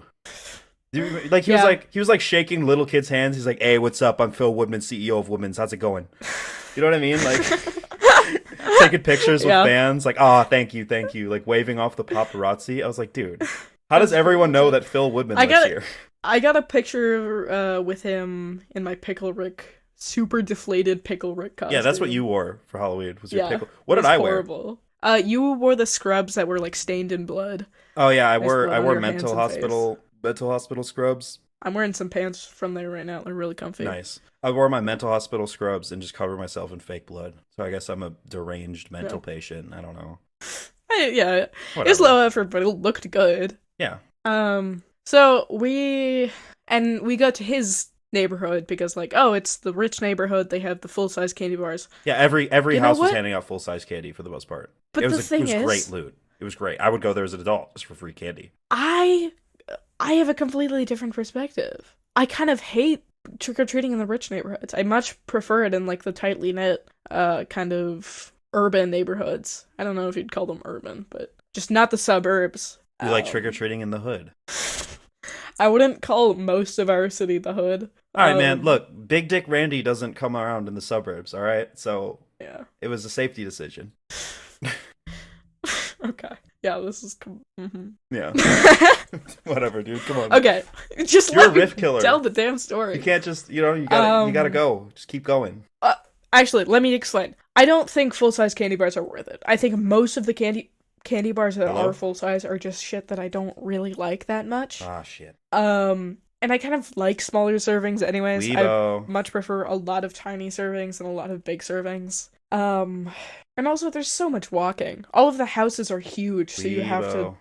I don't think rich neighborhoods are good for trick-or-treating. That's my opinion. What the fuck? Oh, no. Okay. Alright, well, I'm still recording, so Demi, don't fucking yell at me. I know you're editing us. What happened? Hey. Internet went out. Oh my god. But Audacity is still recording. Okay, cool. So Let's go on, yeah. go on. Alright, I'm gonna move away from the I don't like full-size candy bars. Starting here.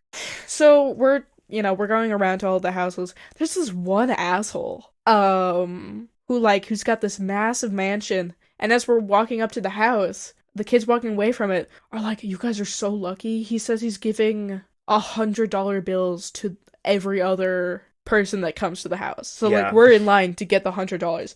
We show up. This guy's got a massive house. Again, he shows up. He like pulls out a bag or a candy bowl full of $100 bills. Yeah. And they're like little kids next to us. Yes. And we're all like high schoolers who are like, holy shit, $100. And he's like, oh shoot. He gives a whole rant. Wrong bucket. No. He gives a whole rant. Yeah. He gives a whole rant about like how he just wants to give back, and how we deserve it more than him. And he's like, and then he goes, no, and then what he says is, but unfortunately I only give it to every other group of kids that comes by, so here's a piece of candy. And the thing is, he holds out $100 bill, and he holds it and waves it in front, literally waving money in front of your face. And he waits for you to reach for it, and then he rips it away from you. What the fuck? Rich people are sociopaths, man. That's fun for them. I forgot how bad it is. Now that you said it, I have the full literally image in my head. He literally shakes $100 bill in front of little kids' faces until they like reach for it, and then he just rips it away from the hands and then hands them like, and it was fun-sized candy anyway. Yeah. Fucking asshole. Yeah, it was. We should have egged his house, honestly. I could probably remember where it is. We're gonna get the wrong help. We're gonna egg Phil Woodman's house on accident. We're gonna egg the one orphanage there. True. Sorry, I meant to laugh really hard at that, but I took a huge hit of my vape, and I realized I would choke to death if I left, so I had to hold it in. But that was funny. Thank you. Okay, moving on. We're moving away from that house. That house, like, okay, fuck you. We leave. I don't know. Did any of us get mad at him? I was pissed. I was the one who reached for the buddy. But, like, I knew he wasn't gonna give it to me. You know what I mean? I had a feeling. Yeah, too, I mean, like, I was like, there's no way this is real, but whatever. I'll entertain giving him. away like I thought it was fake, $1,000, or it would be like a Trump buck or something. Like I thought, you know what I mean? But like, yep. I knew I wasn't getting $100 out of that, but like just the whole thing and knowing that he was doing that to little kids is like, you're literally just like waving money in front of kids' faces and laughing at them as you rip money away from them. Like, my God. Yeah. Hopefully not many people not from that neighborhood were trick-or-treating there. Yeah, true. Yeah, so moving on, we'd been trick-or-treating for a while. And, like, I'm telling you, we didn't have that much candy, because all of the houses were huge, and moving in between them took so much more time than it would to just get a lot of small candy from a normal neighborhood. Right? Would you agree with that? I still think the amount of candy we got would have been more if, you know what? I'll explain that later. But, I think it's time we mentioned there were two furries with us in fursuit. Yeah, that was the friend we had and their boyfriend. Yeah, there were two furries. Who is the reason why we were there? He's from that area. Yeah, he's plenty wealthy. So a horrible person. Yeah. Fuck you. Fuck you. Fuck you. So we're walking with two furries, and of course their costume is their fursuit. Like, that's just a cheat code you get as a furry every Halloween. You just wear your fursuit on Halloween. And we see, we're walking out of this fucking massive house. It's got, like, a gate leading to a long-ass driveway with, like, bushes around. It's so... Ugh. I really hate it. I really hate houses like that. It's so indulgent. Yeah. To the point of less convenience. Exactly, yeah. It's just to show off at that point. I don't know. Mm-hmm. And so we're walking back from it. way too long of a walk to warrant the candy that we got. Sure, they were full size, but like, I still don't think it's worth it. It would have been worth it if you guys didn't bitch out and we were able to hit more houses. Yeah, I get. But then, dude, it was a steep ass hill that we were walking towards. Yeah, I mean, whatever. We would Sorry, have gotten I'm a more fat ass who only wants the candy. Yeah. It's trick or treating. I have to work for the candy. I have to put in effort. I love that my impression of you is just Stuart from Mad TV. You know what I'm talking about? No, actually, I don't think so. There's this character named Stuart. You know what Mad TV? They talk about it on Cumtown all the time. You have to have heard about Mad TV. It's basically just an alternative. It was an alternative to Saturday Night Live in the late 80s, early 90s. Or I think it went through the 2000s actually, but it was basically, think SNL, just a sketch comedy show, but it was way more edgy. Okay. And most of the characters were just racist caricatures. Oh, there's like great. a Chinese lady who's like, "Ching chong, how you doing?" You know, just like super. Oh my god. You know what I mean? Like that's the show. It's just racism. And then there's this kid named Stuart, where the joke is he's like an 8-year-old kid played by like a grown ass man. Yeah, I'm looking at an image right now. And he talks like this, but why? And he talks like that, you know. I think he's supposed to be intellectually disabled or like probably whatever. But I love that like when I do my impression of you, I just go to that voice for some reason. I just now realized that that's what that voice is. It's Stuart from Mad TV. I'm gonna listen to it after we're done recording. Okay. I need to finish the story. God damn it, it's been like 10 minutes. And as we're walking out of that driveway, we see two girls who look the part walking towards us. They're probably younger than us. They look like middle school age. No. They were like 8, dude. They're like 8 to really? 10. Yes, little kids. Yeah. I remember specifically us talking about how I remember my argument against what we're about to talk about was, dude, they're like 8. Yeah. Calm down. These two 8-year-old girls they had a giant blanket that said Trump 2020 on it. Their costume was a Trump hat and a Trump flag just around their neck. Yeah, it was like a blanket though. I don't know. But it served they were like two little girls, presumably sisters or best friends or whatever. They had a Trump blanket like wrapped around them together, right? Yeah. And they started, what did they start doing? They just started harassing the furries, like, yelling at them. Didn't they start like barking? I think so. I think they started howling or some shit. Yeah. Started howling at the furries and then like... And I got defensive. You got defensive quickly. The other person who was in our group was like, "Hey, fuck you, man." Really? Yes. Like they were getting yelled at and cussed out by our group. Yeah. Most of our group comes from a very different environment than what this neighborhood represents. Yes. The boyfriend who lived in this neighborhood was like, "Guys, shut up. Just shh. Don't talk to them," because he didn't he lives there. He didn't want to be known as that kid. Yeah. Nobody should want to be known as the person who's cussing out 8-year-old girls, personally. Yeah. I was telling everyone to shut up the whole time. Yeah. I was like, come on. Just ignore them. Because you're giving them... This is true. You know what I mean? Looking back on it, it was incredibly immature. But, like, this was my first time having friends in a long time, so I got really, really defensive. Yeah, I get that. And I get being upset, you know? But these kids were barking, saying, like, "You guys belong in a zoo," or whatever. Yeah, like, furries stink. Like, literally, like... Yo, poopy head. Yeah, literally. I'm like, dude, why are we indulging in this? Me falling for the toddler's rage bait. Like... Yes. I was like, why are we doing this? Why are we... To be fair, I mean, I was the oldest person there, but still. Yeah. Yeah. I was very immature at the time. I don't know. It took me a while to kind of learn how to act in the world. Well, and that's about it. I mean, basically right after that, I got, we all had our like little, well, that just happened, and like kind of heart racing moment, and we ended up just leaving. Y'all were crying. Come on now. I was? Yeah, yes, I think so. You were all crying. Yeah.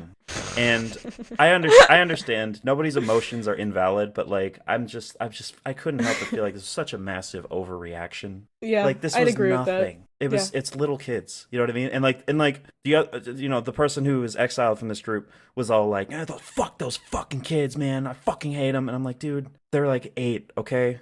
They could not coherently explain what they like about Trump. Yeah, it's just their parents. Their parents were like, "We like Donald Trump." Or, sorry. Y'all know there, but Donald Trump, they're a good guy. Dude, they're from that neighborhood. They're not talking like that. They don't work in trade. They don't work in rural Wisconsin. That's not just rural Wisconsin. That's like Honestly, I mostly associate it with like wealthy northern Wisconsiners who have like 3 properties on the lake. That's what I associate that accent with. But yeah, you're right. Maybe that's not that neighborhood's dialect. I just think it for comedic purposes. Everyone from Wisconsin that I don't like talks like that. Wisconsin idiots and that talk we like do that. like. And then we do like, yeah, depending. But yeah, man, like y'all were freaking out. Okay, I'm not talking shit about you, but like you guys were all freaking out. No, it's fair. It was just like, man, this entire episode is just Squeebo humiliation. Yeah, Squeebo. This is the humiliation ritual. Yeah. The calm and collected Demigloom versus the whimpering. The whimpering overreactor Squeebo. I mean, like, I guess this is the friendship backstory, but like, what's entertaining about? Yeah, we hung out and we started liking each other and we hung out more. I mean, we're looking for funny stories. They have to see the bullshit that you put up with to get where we are today. Yeah, fair. But yeah, man, I mean, Halloween. I think that makes the friendship more special. We are adult trick-or-treaters, okay? And we're getting mad at people at 8-year-olds. We're crying and we're screaming. We're kicking, crying, and screaming because 8-year-olds were making fun of furries. Demi's exaggerating a little bit. Yeah, only a little bit though. That's the funny part. Other stuff happened that night. Yeah. Of course. Yeah, that's a funny anecdote. We just started hanging out more. We talked a lot online. You showed me a lot of like what you've been doing. I got introduced to the issue crew. I was pretty faithful listening to it, and it didn't. And then I left, long, and then sadly. The show wasn't good anymore. Sure. Yeah, I don't know. My memory gets kind of fuzzy. The more we started hanging out. Yeah. Because there's just a lot more happening. Do you remember anything? I mean, there was a lot of us hanging out at the library. Yeah, the library was our spot. The library was our spot. We would hang out at the public library, and I would always be making some stupid shit in Canva. That's what I was doing. Yeah. I was making thumbnails. I was making fake, video game box art for my Demi and the Goons shit. I suggested the 8 Mile for the Nintendo DS. By the way, that's my intellectual property. Yes, sure. Are you like talking? Are you like holding a soda can up to your face as you talk? No. Okay, never mind. I'm not holding it up to my face. I'm fidgeting with the tab in my hands. Don't do that. Okay, sorry. My God. Anyways. I need to fidget. I have no idea what to do. Get a quiet fidget. Get a quiet fidget, okay? Okay. Get a quiet fidget, like a guitar or a gong or something, like I don't know. Yeah, we gotta start a podcast where we just both try to learn an instrument while trying to talk about an interesting topic. Yeah, and both of us are playing instruments out of sync in completely different keys. Just dissonant chords coming from both ends. That would be great. Viewers, let us know down below if you want that. Yeah. All right. I mean, that's pretty much the story. I mean, want to talk where was did I start MSGSA before I met you? No. It was okay. Well, it was in its concept stages. Yes. Before we met, but once it started getting officially published, we had been friends for a while. I helped you with a lot of kind of, what would you say, management. You did a bad job. I didn't have that big of a role. Yeah. I mean, most of the things you did, so? I would just have to undo. So. Oh, really? I mean, look, you drafted some really shitty emails for people. You really? Wait, you wanted to be the person. Me. You wanted to be the person who would DM guests or email guests and come on, and you would draft the shittiest emails ever, and I would just be like, yeah, we appreciate the help, but I want to handle this myself. Yeah. No, me I don't remember that and at Ferris all. were always talking yeah, I know Teeth, I want to make them feel included, but at the end of the day, no, I'm exaggerating a lot. Oh, okay. No. Yeah, I forgot. That was really hurtful to me. Squeebo, I forgot to mention, I hate you. Yeah. And I hope you This die. is true. We're like Penn and Teller. We don't really talk much. How do I get into Penn and Teller? Because I see them cameo in I see them cameo in so many things. I'm like, these guys are funny. I want to like them. I want to be a fan of theirs. I don't know much about Penn and Teller. I'll be honest. I haven't watched their shit. I tried watching one of their magic acts. That's not for me. I saw their vaccine video. It explains it well. Is that the you need to shut the fuck up thing? Is that what that's from? It might What's that be. from? I'm not sure. You need to. That's so iconic, and nobody knows where it's from. Yeah. It's the point. You put the when someone replies to a tweet with the GIF of him saying it with just no text, you could just read his lips. And you know what he's saying. Yep, true. Do you remember the song "Kill Yourself" by Pink Guy, where he samples that in the beat? I did not know that he sampled it. Well, you know in the beat, it goes I like, haven't listened to that song in a while. The fuck up. You know what I mean? It's like I think so. Yeah. Yeah. Yeah. I mean, for a while, I associated it with like the Tim and Eric gifs. You know, like the guy with the red hair, like looking confused that Mo always posts. Leave it to Mo to bring up the classics of GIF reactions. Yeah, Goodfellas laughing. Still, Mo is still. Well, can we talk about the Goodfellas laugh GIF and how? Like, that's please. There should be that should be in the IQ test. You select from a list of GIFs to react to something funny. You see a funny tweet. Yeah. Which GIF do you use to react? If you use the Goodfellas laugh GIF, you're probably, first of all, you're probably extremely racist. And you're also probably just really low IQ, just very unintelligent. Because my dad loves idea. That GIF. My dad likes GIFs. My dad on Facebook, he has the Goodfellas laughing GIF, but it's deepfake Trump laughing. It's amazing. Or it's him, and that's with a similar MAGA to the idea I just came up with. What is it? I'm going to. Well, I can't tell you yet. I'm gonna make it after we finish recording. I'm gonna send it to you. You're gonna laugh your ass off at it, and you're gonna put it right here. 1 hour and 43 seconds. Too much of a build-up for something that nobody is going to care about besides us. But what is it? Is it deepfake me in the Goodfellas laughing GIF? It's deepfake Mo into Goodfellas. That's even better. I don't talk to Mo, but whenever you talk to him, you need to start something that religiously. Oh yeah. I don't really talk to him either, but after, I mean, you know, I had a falling out with Mo. I stopped editing for him because he used Keffels' dead name at some point. Or no, he posted a meme where it was he put Clara Sorrenti in a death note, and he's like, why didn't it work? And then it shows Keffels' dead name, and he's like, oh, that works. A very transphobic meme. And I was like, okay. But then I remember I stopped paying attention to Mo after Twitter likes went private. Yeah, true. Most Twitter likes was a gold mine. Yeah. Anyways. I'm kind of convinced that Mo is Elon Musk. It wasn't Adria Dittman, it was Mo the whole time. Yeah. Alright. Mo's just a skin suit on Twitch. Back to you and MSGSA. I think a lot of people might think that you're just a random person who had nothing to do with the show until I just plucked you out of a random spot but Squeebo. Listen, I've been fighting for this position since day fucking one. Yeah. Teeth wanted to be a host for a very long time, and I'm about to drop some lore. Okay, you ready? You ready for the lore? The lore-gasm? Yeah, I'm ready. I wanted you on the show. Yeah, I wanted you as a member. You know what I mean? I was reluctant. Don't get me wrong. I'm much more comfortable to have you on the show now. But you were 15. Mm-hmm. You know what I mean? Yeah. I probably wouldn't, but I was at one point suggesting having you on as a third host, and Ferris said no every time. Yeah. They're like, no, I don't want them involved. Ferris doesn't like you. I'm gonna keep it real. Ferris never liked you. No, Ferris didn't like you that much. One time, they were, Ferris was coming over to my house, my parents' house when I was living there.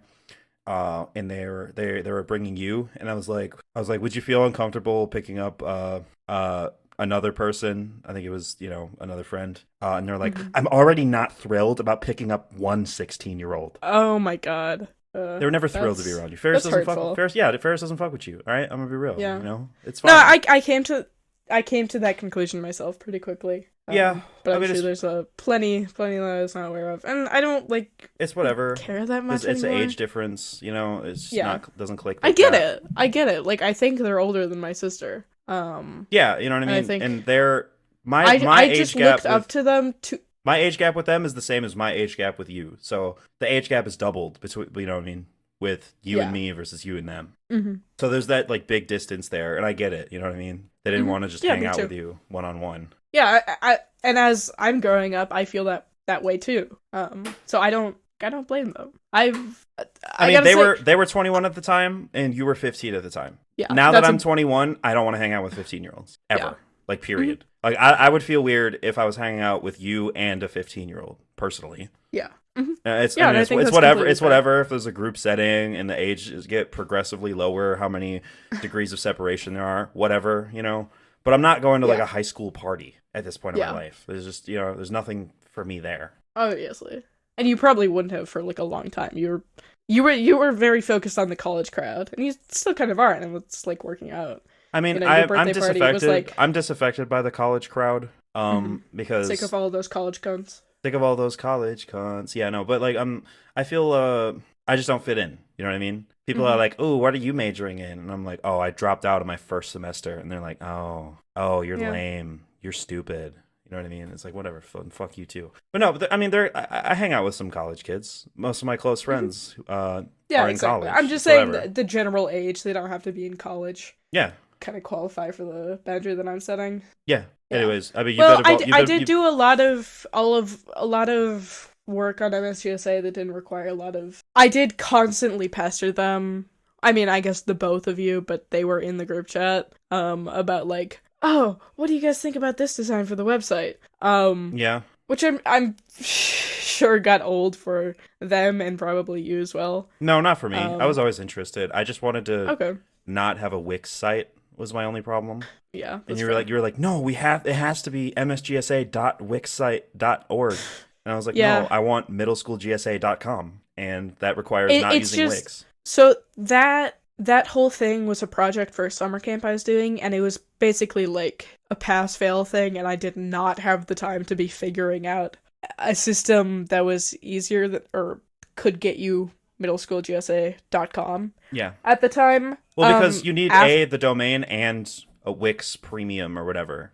Yeah, exactly. And it's like, I'm not paying like $20 a month just so I can use this shitty website Wix builder. is expensive. Wix is stupidly expensive. And honestly, for like the simple web design thing, I'd rather just use Canva and make my own buttons and make the design from scratch and not use a template that's glaringly a website builder. But like your ideas for the website were fresh, man. Like it was sick. Yeah. And I wish we were more able to compromise on how we executed it, because your designs and my how I wanted it out there, it would have been fresh, and we can probably do that now with TP. Well, exactly. I think we should. We're rebranding the show. I think we got to parody the Turning Point USA website in some ways. Yeah, I'll look into that. But yeah, I mean, I have a lot of free time now. I just kind of sit in front of my computer all day, so it'd be nice to have a creative project to work on. I've wanted to make another YouTube video for a long time, which isn't saying much because all of my uploads and all of my ideas are very, very low quality shit posts.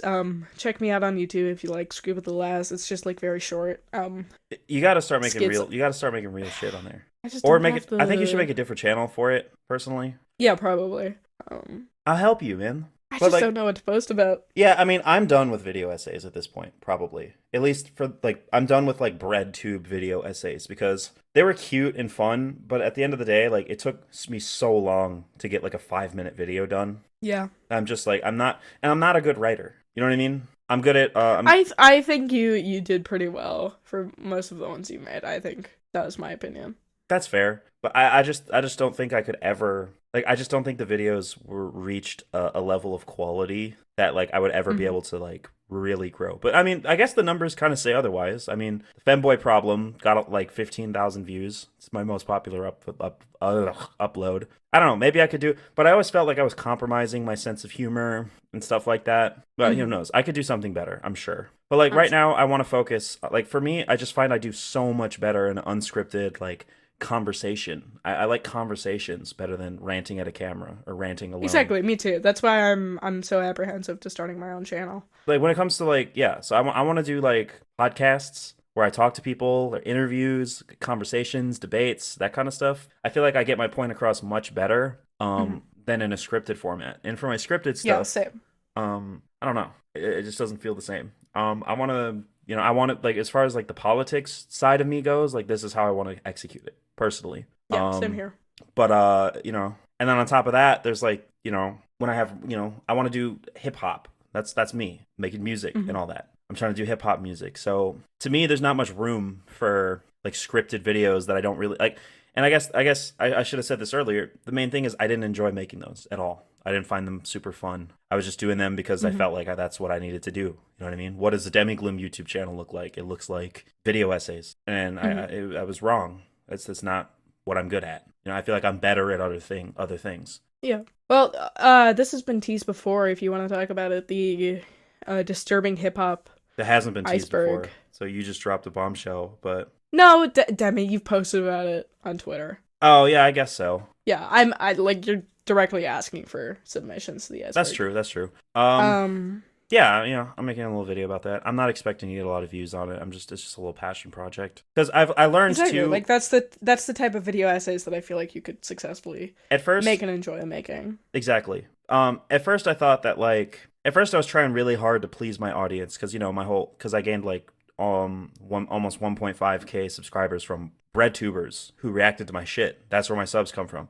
And I was trying really hard to please them for a while, but I realized those subscribers don't give a fuck about me. You know what I mean? They don't watch my videos anyway. So they're not real subs. So basically, I'm where I'm, after, my uploads I made immediately after the Ben Shapiro thing happened, got some attention, the Michael Knowles thing kind of blew up a little bit. But at the end of the day, those people didn't really stick around. So I don't really have an obligation to sustain that audience anymore. I'm back from 0. So I could pretty much do whatever I want on the channel. Honestly, fuck those people. Those people that are still defending Vosh and Keffels. You know what I mean? There's massive dick riders. Massive fucking dick riders who people follow their bread tuber like their pastor, you know what I mean? They're ride or die, and no matter what comes out about them, they're gonna support them because they find them entertaining and funny. And I just don't fuck with that kind of mentality, and I don't want those people watching my videos anyway. So thanks for the numbers, I guess. I hate all my fans. Is there more backstory stuff we got to talk about?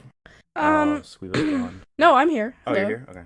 Is there more backstory? Well, I mean, I'm sure there is. We've done a lot over the years. Are there things that stand out to you that our audience might enjoy? I'm sure there are things, but I mean, you came with me and Ferris to Ben Shapiro and Michael Knowles. Yeah. That was cool. That was big for me. You got to shake Michael Knowles' hand. Yeah.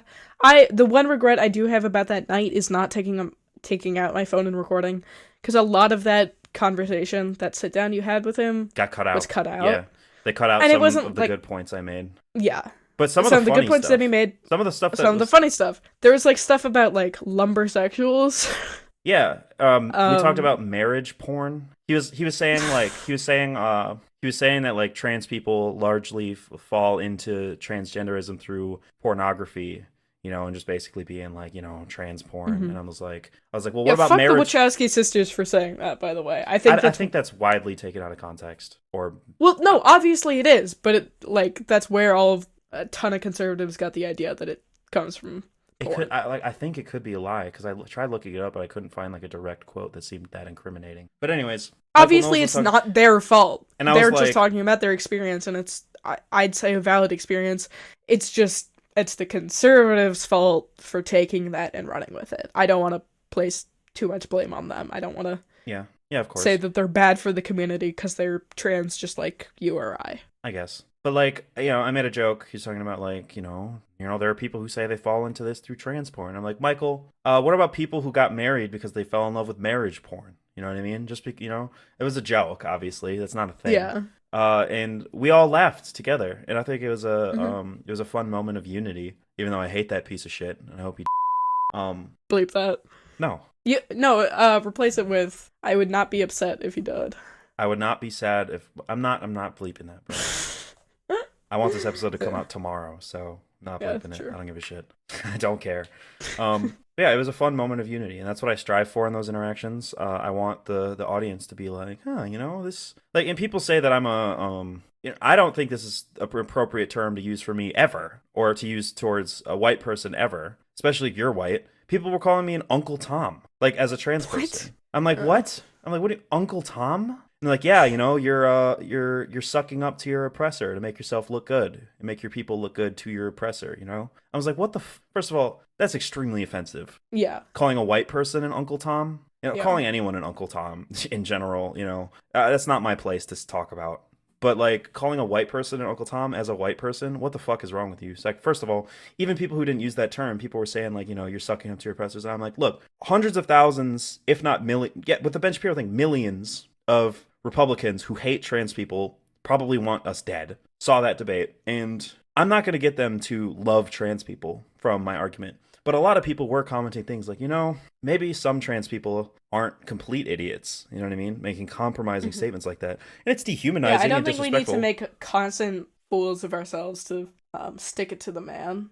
Yeah, and it's like, I think it's good to cause chaos in Discord and, whatever you want to do to upset people you don't like, but all I'm saying, sometimes you just gotta reach out and talk all to I'm them saying like is human beings. I made people who hate trans people a little bit less, and whether or not those people deserve a fucking Medal of Honor, they don't. Whether or not they do is not the fucking point.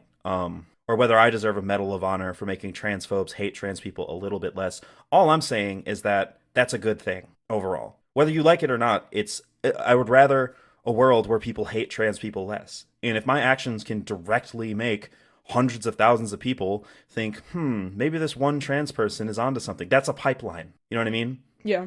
I'm opening up a pipeline for a lot of people to become more trans accepting. So whether or not you'll ever have respect for somebody who hates trans people, you know what I mean? If they change their mind or whatever, I don't give a shit. Okay, whatever. All I'm saying is we live in a society that somewhat resembles a democracy, and people's opinions matter. So if I can influence public opinion to be more pro-trans, I don't really give a shit about your principles. You know what I mean? I'm influencing public opinion. All you're doing is yelling at people and getting nothing done. I'm a more meaningful activist than somebody screaming at people, Yep. Personally, that's what I think. Because there's a tangible change. There's measurable change. Got upset about that guy yelling at the Ben Shapiro thing? I mean, anyone on the left? Are you talking about that idiot who was like pro-Hamas at the thing? Yeah. I think people... Not for me to say. I think, yeah. I think we were mad at him. And I was pissed at him. He was basically defending Hamas. And they were like, he was like saying like, Israel's bad, blah, blah, blah. He made an okay argument, I guess. He was kind of yelling, kind of, cry bully-ish. Belligerent. Yeah, whatever. Super confrontational, whatever. Ben Shapiro deserves that, But Ben Shapiro's response was like, well, I'm going to ask you, do you think, he was saying like, how do you think Israel has a right to defend itself? And then he was like, well, do you think Hamas has a right to kidnap a bunch of women and do what they did on October 7th? And he said, it's not for me to say. Yeah. Like he said that like he thought that was a mic drop moment. I remember it a bit differently. I think the context was a little bit different about more like, I'm not sure. It's been a while, I think. Whatever the exact context was but he Ben definitely Shapiro said, seemed a bit embarrassed or like caught in the act when he said it's not for me to say. I didn't get that impression, think he was super and I've watched the confident clip quite a few times. Answer. But that's fair. Look, whether or not I got some of the details of the context wrong, what happened was he asked if Hamas had a right to do what Hamas did on October 7th, and he said it wasn't for him to say. Yeah. And to me, that's a bitch answer. Yeah. That is that's performative shit. And if you're actually, you know what I mean? Like, I don't understand where these people come from defending jihadist terrorism just because, the other side is worse. I'll be the first to say, I think the IDF is worse than Hamas. I don't think you're the first to say it, but yes, you're right. I'm saying I'll be the first to say, in the sense that, like, whatever. I'm fully confident in saying that. I think the IDF is way worse than Hamas. Same. I think the IDF is a greater humanitarian threat to the world than Hamas could dream of being.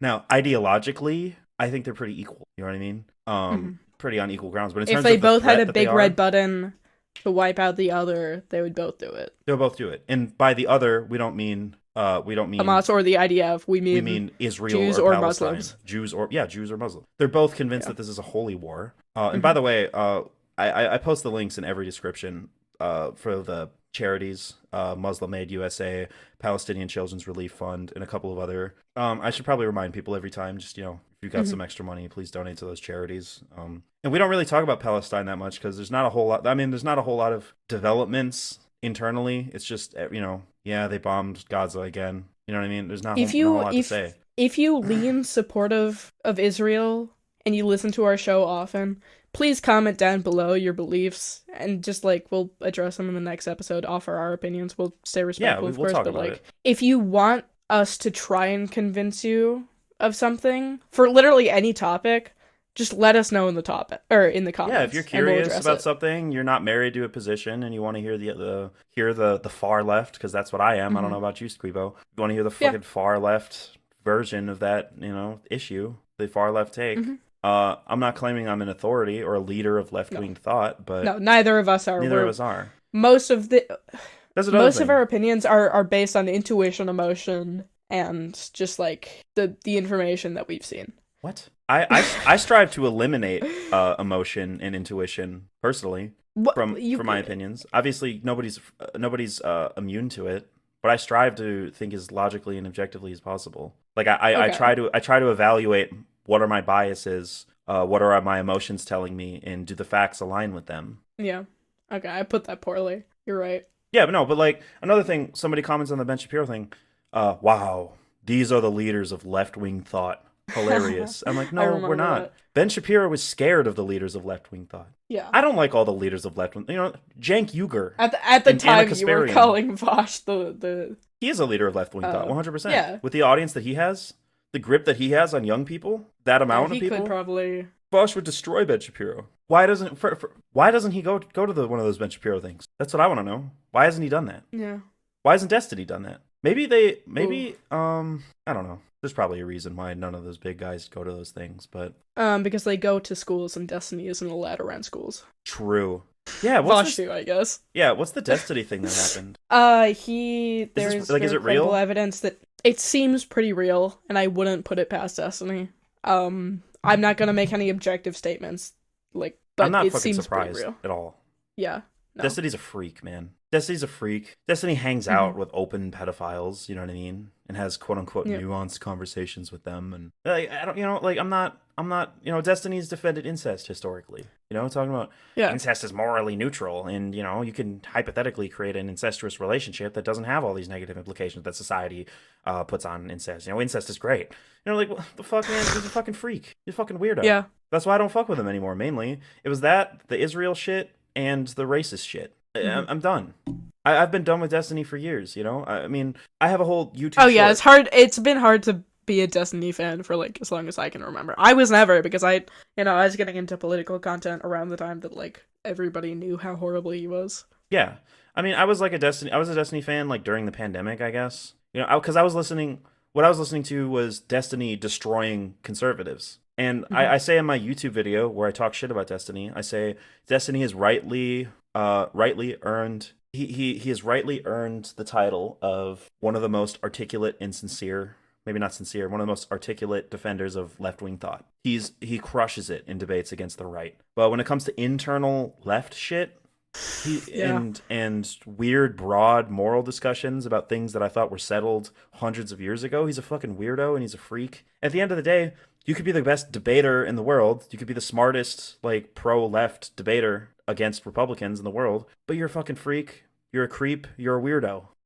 You don't belong here. You don't belong here. Exactly. Squeebo gets it. Yeah. Yeah. Well, it's been 2 hours. Should we wrap up? Read comments? Comments, yeah. I think this was good. It was pretty good. I love this. This was a great recording. I had a lot of fun. So we've referred to this person as a couple names. Sawyer. Sawyer. Yeah, Sawyer. Sawyer. Sawyer comments on every Demi and the Goons upload, every Turning Point GSA episode. Sawyer, we convinced Sawyer. By the way, Sawyer his actual name was Redox. But his YouTube profile was called Sawyer, and so that's what showed up when I read the comments. But Redox, known figure in the Riley cinematic universe. Whatever, it's Redox. We convinced Redox to vote for Kamala. He was going to vote for Jill Stein. So I feel very proud of damn. I feel That's I feel like my commentary and my efforts got me 2 votes in this election. Obviously, it didn't mean shit. Trump fucking cleared Kamala in almost every state. But when people say that debate or argument, that kind of stuff has no value in our democracy, I'm like, okay, well, with my very small audience, I convinced definitely one person to vote, and I'm pretty sure a couple more people. Based on conversations I've had with people, I helped lean people. I help people make decisions. Or this sounds so infantilizing, but my commentary led people. I taught them the difference between consequences and but seriously, my commentary changed people's minds. I'll say. My commentary has changed multiple people's minds about a lot of important issues, and, people who say that, fuck you, you're just a podcaster, you don't do shit, you're not an activist, fuck you, I'm changing people's minds, I'm the shit. Anyway, Sawyer comments, or Redox comments, finally, but where's the farm animals? Look, man, farm animals, 500 subscribers, we'll bring back the farm animals, alright? Can we cut that in? I want the farm animals. No, 500 subscribers, and I'll bring back the farm animals. Okay, 500 subscribers. Okay. Farm All right, animals will but be you back gotta as a introduce permanent goats. part of the. Okay, we'll add goats. Whatever. We gotta expand our vision from just. I'll add. cows You to- know what? Whatever you want, man. I'll put a ram sound in there Wait. too. Sawyer, yeah. Where's the farm animals? 500 subscribers. Farm animals will be a permanent addition to the intro of the show, and I'll add cows mooing and chickens clucking to our soundboard. Yeah, you're not gonna be able to hear the podcast. We're gonna start recording at a barn. Yeah, we'll record at a farm. Yeah. Riley says That could be fun. Hey, come on. That would be really fun. If we got Well, like some really good like I know noise people that have farms isolation too. mics. So, or I know people who know people with farms. Yeah, we could do it. Yeah. Oh, that'd be We record at a farm. Fuck it. Barnyard GSA. It's finally happening. shit. Anyways, go on. Oh, never mind. Riley, in reference to the photo in the episode. By the way, I'm sorry about the visuals for the podcast, and I'm sorry about the audio quality. We're recording 3 mics in a fucking open kitchen in an apartment. Okay, I'm sorry. I'm sorry. Okay, I'm an amateur podcaster. I'm not used to that, and we don't have the. It was a very spur of the. We don't have the moment right. thing. We don't have the right equipment to record in person with 3 mics. Right? I'm sorry. Okay, We'll figure it out soon. we'll figure it out. We'll get better. We'll get some Shure SM7Bs or some shit. Anyways, Riley says the guy in the center looks really cool and handsome and funny in reference to a photo that he is in the middle of. So yeah, thanks Riley for complimenting yourself. DDS Ringle, our most valued fan, says, I check my notifications offhandedly on a red light, but it's finally here. Don't these watch us podcasts- while you're yeah. driving, please. These podcasters are so funny. It makes me want to merge without looking. What is it with Ringle, man? She's like, first of all, she's playing it on a TV at like a 5-year-old's birthday party. Then she's crashing her car, swerving on the freeway, trying to listen to our podcast. Do you know what that's referencing? These podcasters are so funny. It makes me want to merge without looking. Yeah. The Family Guy joke. Yeah. Yeah. Okay. You got it. Celstray replied to that. Great comment, great energy, but please be sure to drive safely. Thank you, friend. Yeah. Riley said base traffic law violations. Riley, you don't even know how to drive. Fuck you. Redox says Demi and Squeebo showing their true power level. Riley, step it up, dog, and catch up. Riley says this What? might be the most you've ever offended me, Lamau. Wait, what does that mean? If anything, Riley was more like traditional power level reveals because he was saying like based when we were talking about the N-word and shit. So, he was. Why did my power level rise? Yeah, how did my power level rise? I was bitching about it the entire time. I don't know what they're talking. Come Maybe he's just on. saying we were based. I He's just saying think we so, were yeah. based and Riley was cringe. But who commented that? Do we know them? Redox. Is that Sawyer. a Riley person? Oh, that's Redux. Cool. Yeah. Glasscore, our resident German fan, says this picture looks like if Weezer did voluntary community service. Great episode. Thank you. Redox also says I'm gonna go watch My Dad as a Blank Suprema Blank. Scuffed audio. Fire the audio engineer. I'm sorry. Okay. Sorry. Nyanya Chan says Demi Sama ... And if you translate that to English, it says it means for the same. Apparently Demi Sama, whatever language that Google thinks that For is, the same. translates to for the same. I don't know. Who is that? Why are they saying that? Nyanya Chan? I don't know. Yeah. I have a partner. That's Stop not being weird. our Nyanners, right? No, it's not the YouTuber Nyanners who does lolly covers of popular music. What? You don't know I'm Nyanners? I'm thinking of Nyan Lovecraft. That might be what it Nyan is? Lovecraft. I don't know. No, I'm talking about the person who chose the name. Yeah, I know. I'm saying it might be them. Oh. I don't know. Oh, okay. Rebel says, I'm not a fan of Sam Hyatt or MDE. However, I used to be a fan of Fish Tank Live, then kind of lost interest. Thanks, gang.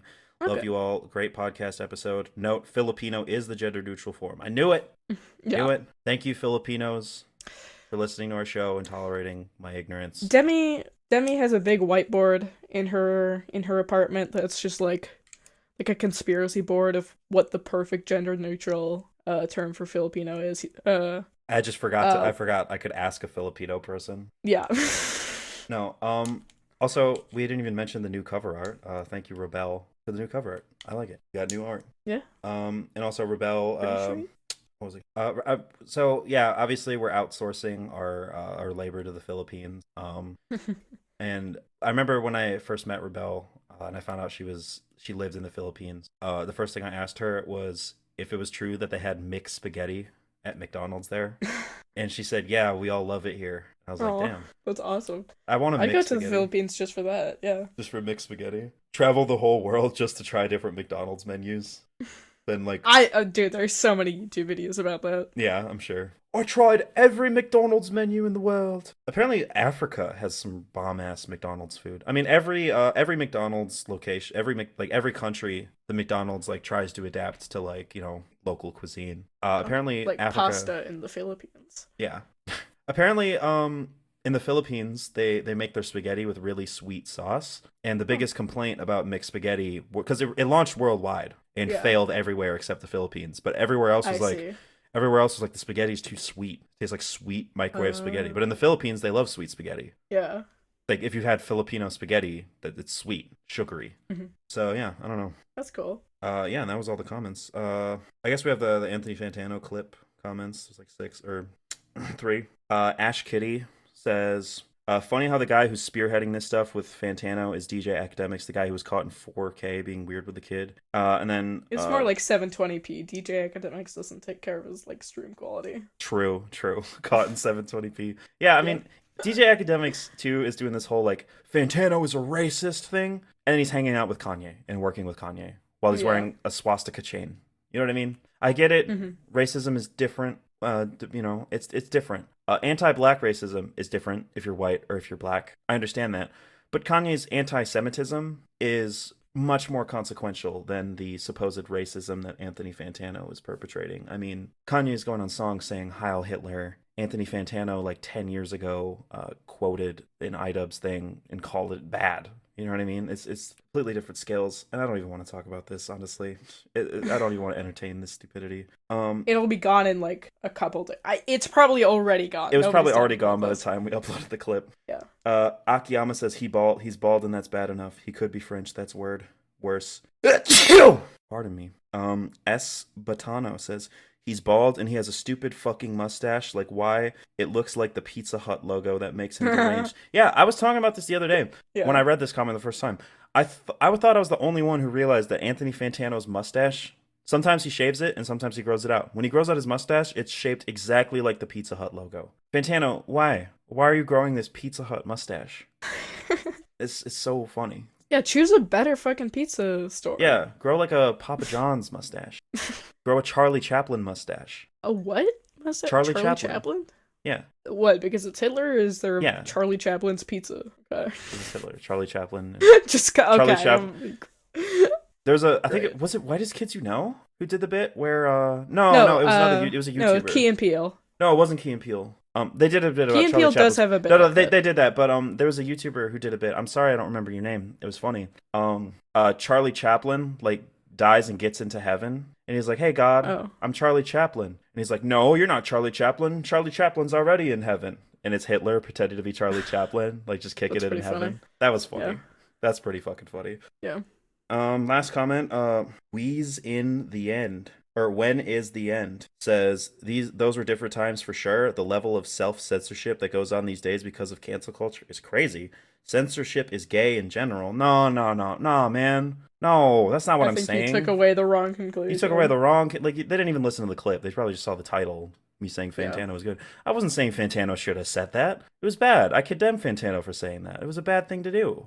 I'm just saying that, like, people are taking it way too far. I think, you know, what you're referring to is self-censorship, you know, Fantano being more careful with what he says and how people might view it. I think that's a good thing. People should be more sensitive to, you know, how what they're saying might offend people or hurt people, the consequences of using certain language, you know, despite your intentions, how things might come off. Like, that's important. That's an important part of society. You know what I mean? And also, like, this person using gay as an insult. I mean, I'm guilty of that, but, like, you know. But we're allowed to.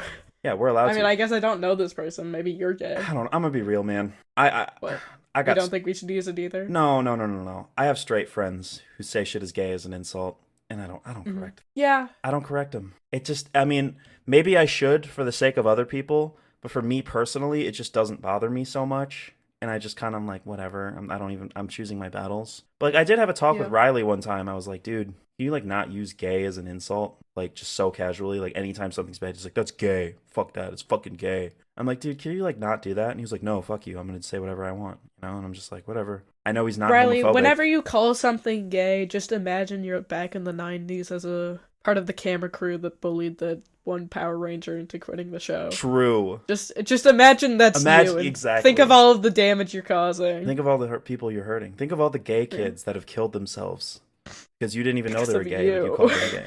Imagine you're gay, Riley, and how you would feel. Imagine you're gay. Imagine you're how, down on your knees. I was just gonna say, imagine how you would feel being called gay while you're getting railed by two buff guys. Imagine that, you know? Oh my god. We're sorry, Riley. You said we're sorry? Yeah. You're sorry. I'm not sorry. I wouldn't make that joke. I wouldn't make that joke about somebody if I knew they wouldn't laugh. If I didn't think they would laugh. Yeah, that's true. Riley, please submit a video of your reaction. No, don't do that. I don't want to edit that in. I'm lazy. No, we'll do it next episode. No, I don't want to edit that in. I'm lazy. Have you noticed that this episode, anytime you're like, cut that out, or like, oh, put this on the screen, I'm like, no. I hope there are a couple things that you actually cut out. No, I will cut out. Don't worry, I'll cut out. I timestamped it, but yeah. Okay. Yeah, she's even refusing to cut out the parts where I lose internet connection and we're just like sitting there for 5 minutes. No, I'm not. She says that's like the authentic. It's authentic podcasting experience. I mean, they do that on Cumtown.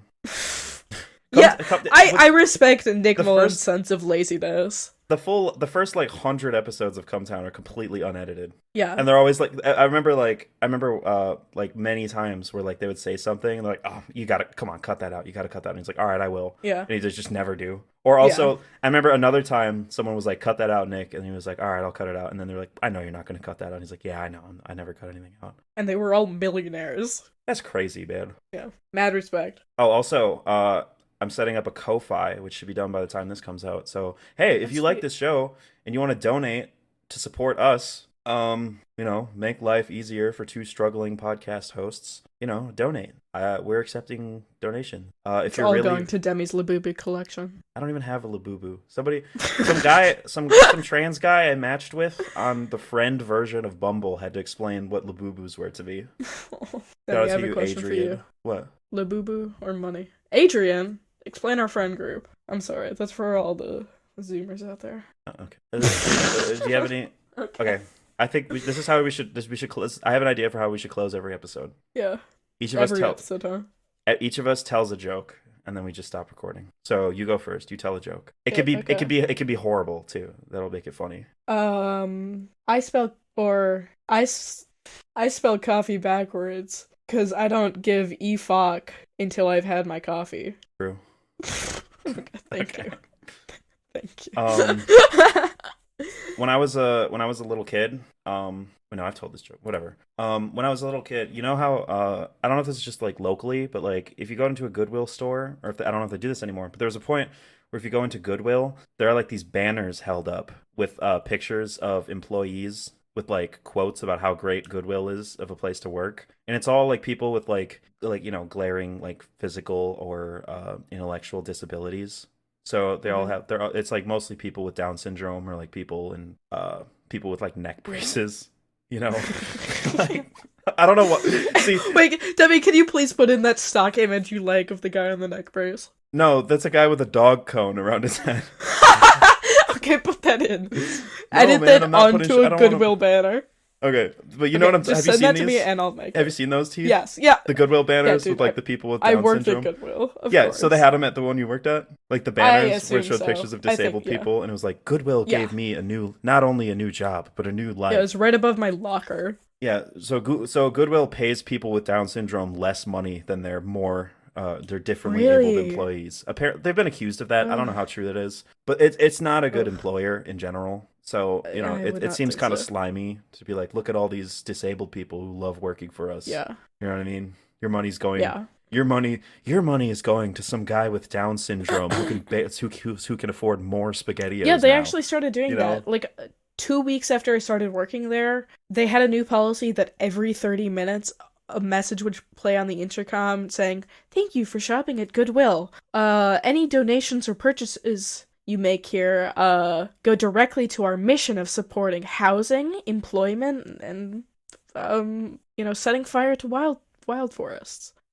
Shit like that, and it played every 30 minutes. Yeah, on repeat. They're very much banking on we're such a good, shopping at us is charity basically, but they're known for making very large profits and donating a normal amount of corporate philanthropy. Anyways, when my brother was like 3 and younger, like from the point he could talk, so when he was 3, he would say he was Spider-Man. He thought he was Spider-Man. So when people like we would be at the grocery store and somebody would be like, "What's your name, little guy?" He's like, "I'm Spider-Man." You know what I mean? And once he was a crazy, energetic little kid. Sometimes like we would have like a guest over, and he would like just run into the living room and like make a crazy face. He'd go, "Spider-Man!" He would just like he would do like that was his thing. That was his like his war cry was just yelling Spider-Man, and then he would like grab a pillow and throw it at somebody's face. He thought he was Spider-Man, and then when he was 4 years old, he kind of dropped the Spider-Man thing, and he we were shopping at Goodwill, and he was looking at the signs of the disabled people at Goodwill, and he was like, "You know, when I grow up, I want to be one of those people on the signs at he was like, I want to be on that sign at Goodwill when I grow up."